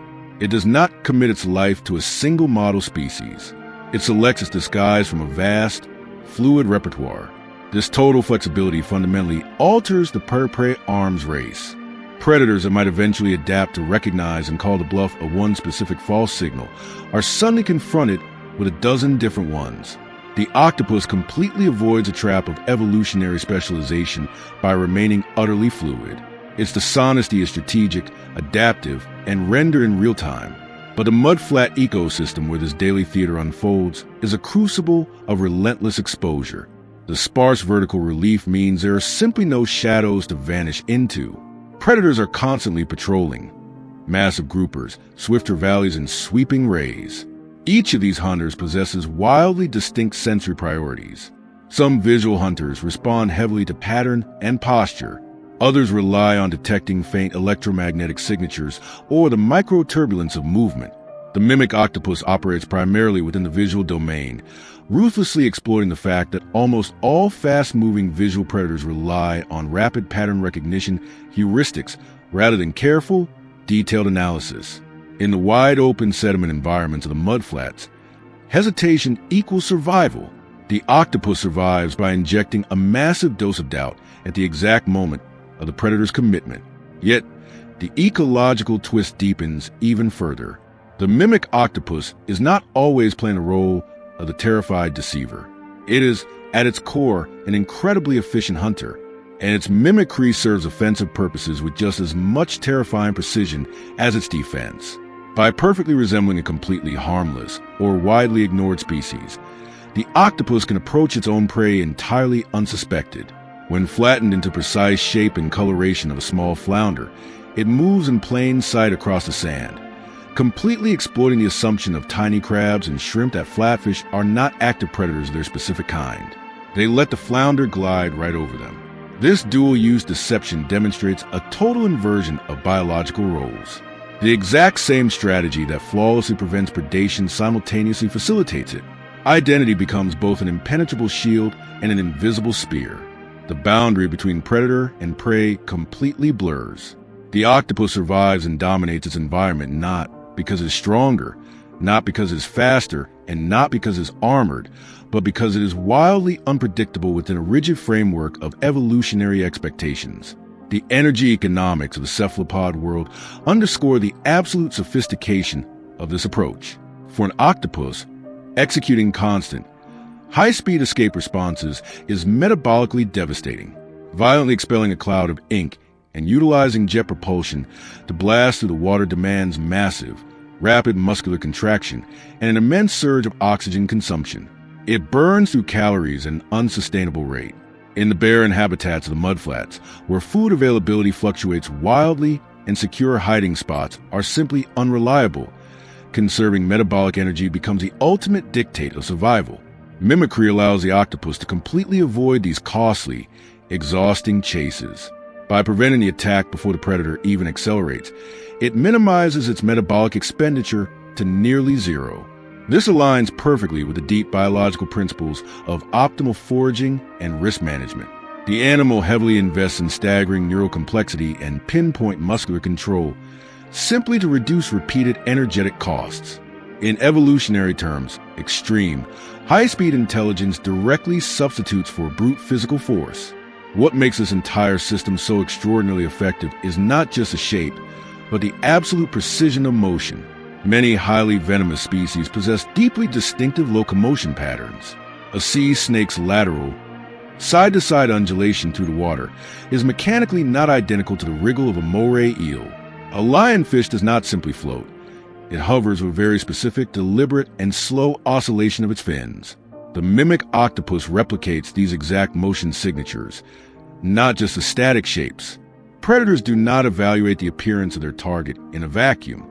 They interpret the kinematics, the geometry of movement, by flawlessly aligning its physical posture with the exact kinematic signature of the toxic animal. The octopus completely seals the illusion. This suggests a profound, continuous feedback loop operating between the animal's sensory input and its motor output. The octopus must constantly perceive its own complex body configuration relative to the environmental cues around it, adjusting its undulations and stiffening its arms in real time. It is a masterful performance guided entirely by hyperacute sensory awareness. The grand narrative reversal of this creature reaches its absolute apex when you critically consider its vulnerability. It is soft-bodied. It completely lacks the calcium carbonate shells of its ancestors. It possesses no defensive venom glands. In the cold, unfeeling calculus of evolution, the mimic octopus should represent nothing more than easy, highly accessible prey. Instead, its apparent weakness becomes its absolute greatest asset. The total absence of rigid skeletal structure is exactly what permits its radical, mind-bending morphological transformations. The very softness that makes it so infinitely edible is precisely what enables its shape-shifting artistry. Its physical flexibility is weaponized, where other, more primitive species spent millions of years evolving heavy, burdensome toxins or thick, restrictive armor. This octopus evolved pure, unadulterated ambiguity. It survives exclusively by destabilizing certainty in the minds of the ocean's greatest killers.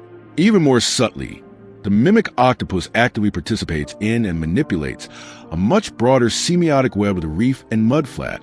Marine ecosystems are entirely saturated with signals.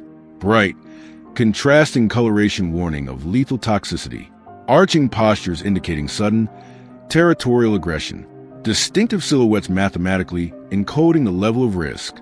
These signals only function in nature because predators have learned, through generations of painful selection, to respect them. The mimic octopus parasitizes this entire communication network. It essentially hijacks the honest signals evolved by other species and continuously injects counterfeit versions into the water. In doing so, it reveals a deeply underappreciated layer of ecological interaction, the economy of information. Survival for this creature depends not only on its own physical attributes, but entirely on its ability to manage and manipulate what other creatures believe. There is no singular, true form to remember. There is no fixed, predictable pattern that permanently defines it. The mimic octopus is a living, breathing argument against static identity in a biological world normally ruled by rigid specialization. It proves definitively that radical adaptability can effortlessly outcompete the heaviest armament. When threatened by a visual hunter from above, it instantly becomes venom incarnate. When shadowed by a predator sensitive to shape, it becomes uninteresting background fauna. When stalking its own prey across the open sand, it becomes something completely safe to ignore. Its entire life is an unbroken sequence of flawlessly calculated misdirection. On a bright, shallow mudflat where hiding is mathematically impossible and physical exposure is a constant, terrifying reality, this species has completely redefined camouflage. It is no longer about disappearance. It is about high-level psychological strategy. It survives by reading the deep behavioral algorithms of its enemies and instantly rewriting the physics of its own body to exploit them.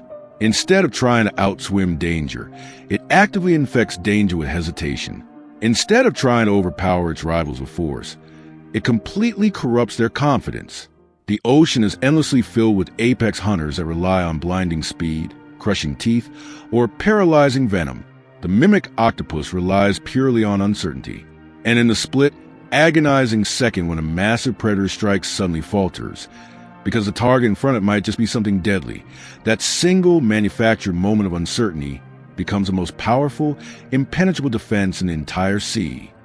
The bite stops halfway. A reef predator, perhaps a massive grouper or a highly aggressive snapper, lunges with a smooth, uncompromising certainty of a practiced hunter. Its jaws open wide, perfectly calculating the trajectory to close around what should have been a compact, entirely manageable, edible fish. The target is slow. It is isolated. The kill should be nothing more than a momentary reflex, a minor caloric transaction in the daily economy of the reef. But in the infinitesimal fraction of a second between the initial contact of the teeth and the final, crushing compression of the jaw, the prey fundamentally changes the rules of geometry. The body of the fish violently expands outward. The skin stretches with terrifying elasticity. The abdomen balloons, the surrounding seawater suddenly floods into a highly specialized, incredibly elastic stomach capable of dramatic, instantaneous distension.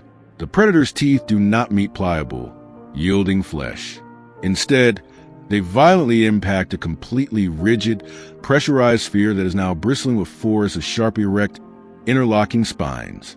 What was a millisecond ago perfectly swallowable has just become geometrically impossible. The hunter is forced to release its grip, recoiling not from a sense of mercy and not because it was outmaneuvered, but purely from catastrophic mechanical failure. The pufferfish does not flee. It does not attempt to outswim the jaws. It simply stays exactly where it is and utterly redefines the physical equation of the attack mid-bite. To understand the pufferfish, you must first understand the concept of gape limitation. In the ocean, the vast majority of predators do not chew their food. They swallow it whole. Therefore, a predator's ultimate limit is the maximum physical width it can open its jaws, its gape. The entire evolutionary arms race for a reef hunter is optimized for executing quick, snapping strikes on narrow-bodied, streamlined prey that can easily slide down the esophagus.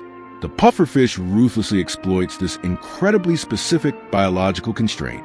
By radically transforming its hydrodynamic profile into a massive inflated globe, it deliberately makes itself wider than the predator's mouth. It takes the predator's greatest anatomical weapon and renders it physically useless. But this inflation is not merely a matter of taking a deep breath. It is a highly coordinated, extreme physiological event. Beneath the pufferfish's deceptively unarmored skin lies a stomach that has lost its primary digestive function, evolving instead into a high-capacity water balloon.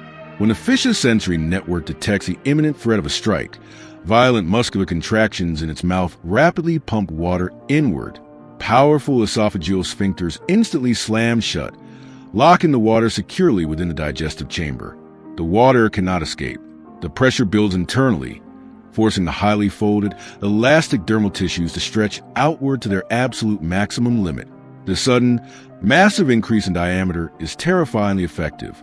But if a predator were simply patient, if it learned to wait out the inflation and strike the moment the fish finally exhaled and deflated, the strategy would be an evolutionary dead end.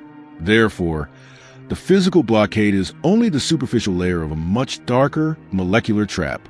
The second, ultimate layer of defense lies entirely out of sight, buried deep within the chemistry of the fish's own flesh. Many puffer species are saturated with tetrodotoxin, one of the most profoundly lethal, fast-acting neurotoxins known to biological science. This poison is heavily concentrated in the liver, the gonads, and even secreted directly through the skin. It is a molecule designed for absolute neurological devastation. Tetrodotoxin operates by physically blocking the voltage-gated sodium channels in the nerve cells of the predator. In simple terms, It completely severs the electrical communication between the brain and the body. It prevents the propagation of action potentials, immediately leading to catastrophic, total muscle paralysis.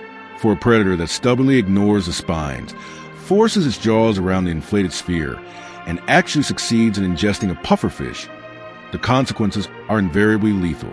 The predator's diaphragm will paralyze. Its gills will cease to pump. It will suffocate while entirely conscious. Crucially, the pufferfish does not need to actively bite, sting, or inject this venom. It possesses no fangs. It has no hollow harpoons. Its entire body is simply a passive chemical deterrent. This combination of an insurmountable mechanical obstruction and an apocalyptic biochemical hazard creates a survival strategy based not on aggression, but on supreme, uncompromising discouragement. Marine predators operate under an incredibly strict, unforgiving system of energy economics. Every single hunt carries a heavy cost in terms of time, caloric exertion, and the ever-present risk of injury. A jaw that is badly lacerated by defensive spines reduces future feeding success, leading directly to starvation. A gut that is poisoned, even mildly, may completely terminate a predator's reproductive potential. Through deep evolutionary time, predators that survive their initial, painful encounters with puffers quickly learn to avoid their distinct silhouette and their slow, clumsy swimming behavior. The pufferfish becomes a living, breathing symbol of negative return on investment. It survives by embedding the concept of profound regret directly into predator memory. The brilliant ecological twist of this creature emerges when you critically evaluate its profound vulnerability before the inflation occurs. In its normal, deflated state, the pufferfish is practically defenseless. It is not fast. Its rounded, boxy body plan heavily favors slow maneuverability over sustained speed. Its small pectoral fins provide excellent, agile movement for hovering within tight reef crevices, but its burst swimming capability cannot even remotely rival that of a streamlined predator like a barracuda. When caught out on the open sand flats, it appears hopelessly exposed. But this apparent, glaring weakness is exactly what natural selection has optimized for this dramatic defense. Because it fundamentally cannot outrun its enemies, it must outlast their curiosity. Its slowness is the bait. Its awkwardness invites the strike. It needs a predator to close the distance so that the sudden, violent expansion is unavoidable. Inflation buys the fish the crucial seconds it needs to survive the initial impact. The hidden toxin enforces the ultimate consequence. Interestingly, the neurotoxin that makes the pufferfish so feared is not actually synthesized by the fish itself. Research reveals that this lethal chemical defense is, in many cases, entirely outsourced. The tetrodotoxin is produced by symbiotic bacteria that the pufferfish acquires heavily through its diet, accumulating the poison in its tissues over its lifetime. This implies that the puffer's chemical defense is a deeply ecological phenomenon, utterly dependent on microscopic, microbial partnerships occurring within its own gut and the surrounding food chain. The fish is not solitary in its toxicity. It actively participates in a complex biochemical network that enhances its own survival. It has weaponized the bacteria of the reef. Yet, this incredible defensive mechanism comes with an agonizingly high physiological cost. When the pufferfish inflates, it completely alters its buoyancy and its mobility. A rigid, pressurized sphere is incredibly inefficient for swimming, drastically increasing hydrodynamic drag. In this swollen state, the pufferfish becomes entirely awkward, clumsy, and highly conspicuous in the water column. It is essentially paralyzed by its own defense. This awkwardness is, of course, highly strategic. The sharp spines embedded in the skin only erect outward when the body fully expands, increasing the apparent size and the sheer physical difficulty of handling. A predator must contend not only with a massive volume blocking its jaws, but with intense, piercing discomfort. Many reef hunters rely on swift capture and rapid ingestion specifically to avoid kleptoparasitism, having their hard-won meal stolen by competing predators. A swollen, spiky puffer completely disrupts that vital rhythm, making any prolonged manipulation wildly unappealing and highly dangerous. But from a neurological and physiological standpoint, the fish is playing a terrifying game of chicken. Once fully inflated, the fish is holding its breath. The massive expansion of the stomach severely compresses its other internal organs and makes regular gill ventilation incredibly inefficient, if not impossible. Oxygen demand spikes rapidly. The pufferfish must perfectly balance the duration of its defense with its own desperate metabolic need for air. It inflates just long enough to completely disrupt the predator's strike window, holding the line until a hunter gives up in frustration. But if the predator persists, or if a secondary threat arrives while the puffer is fully expanded and immobile, the fish risks prolonged, fatal vulnerability. It cannot stay spherical forever. It must eventually deflate to resume respiration and movement. Thus, the defense relies heavily on predator psychology. It operates on the highly accurate assumption that the vast majority of hunters will simply abandon the attempt rather than escalate a losing battle. Evolution ruthlessly filters out the predators that repeatedly gamble on hazardous, frustrating prey.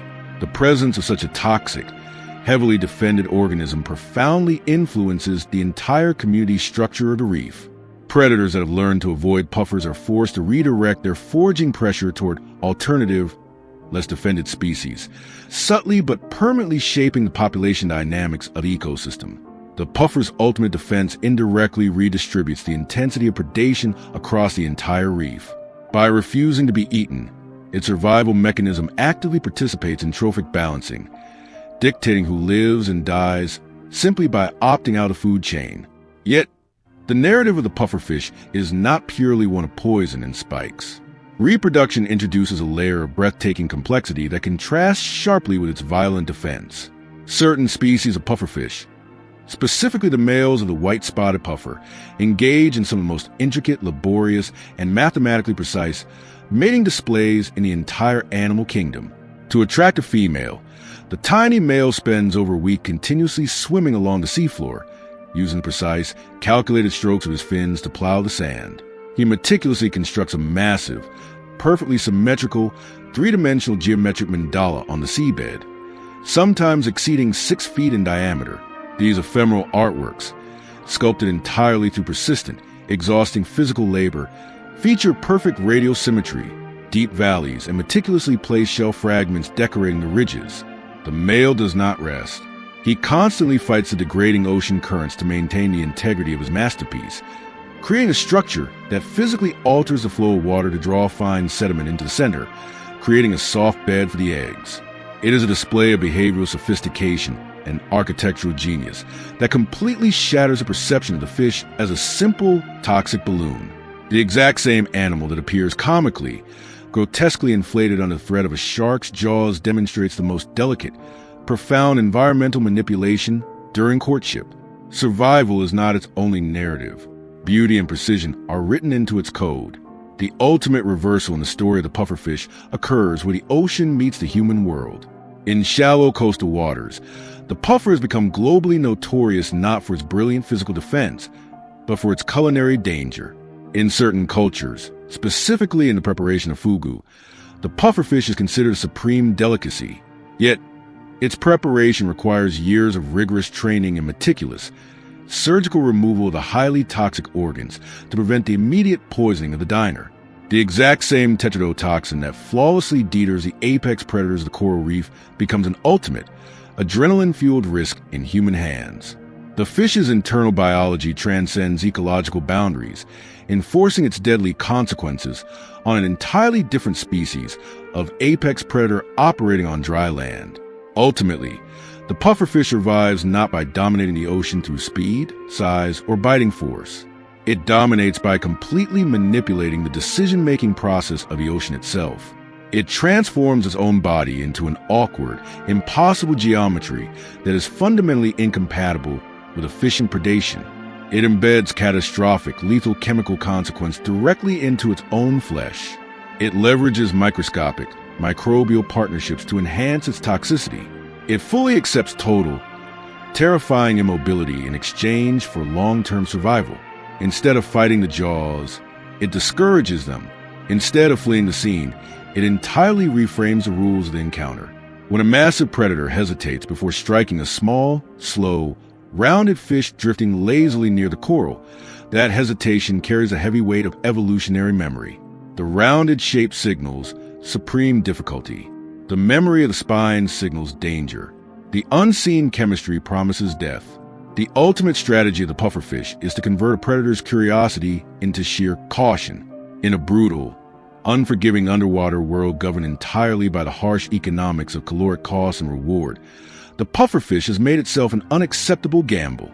And so, the life of the reef continues. Strong currents weave endlessly through the sharp coral branches. Massive predators patrol the dark edges of the shadow, calculating their next kill. And among them moves a small, slow fish that appears entirely harmless, until the exact moment it is compressed. It does not patrol the water aggressively. It does not advertise its presence with bright, flashing colors. It simply waits, perfectly confident in a biological system designed to permanently punish misjudgment. The pufferfish survives because it makes the survival of its own predator strictly conditional upon restraint. It turns itself from a helpless prey item into a massive, lethal liability. And in doing so, it quietly, perfectly reshapes the economics of the hunt. The natural world is an endless theater of survival, evolution, and untold history. If this journey changed the way you see our planet, leave a like on this video to help us bring more of these incredible stories to light. But remember, this is only a single chapter in a much larger saga. To continue exploring the most fascinating mysteries and brutal realities our world has to offer, hit that subscribe button and become a part of Earth's documentary.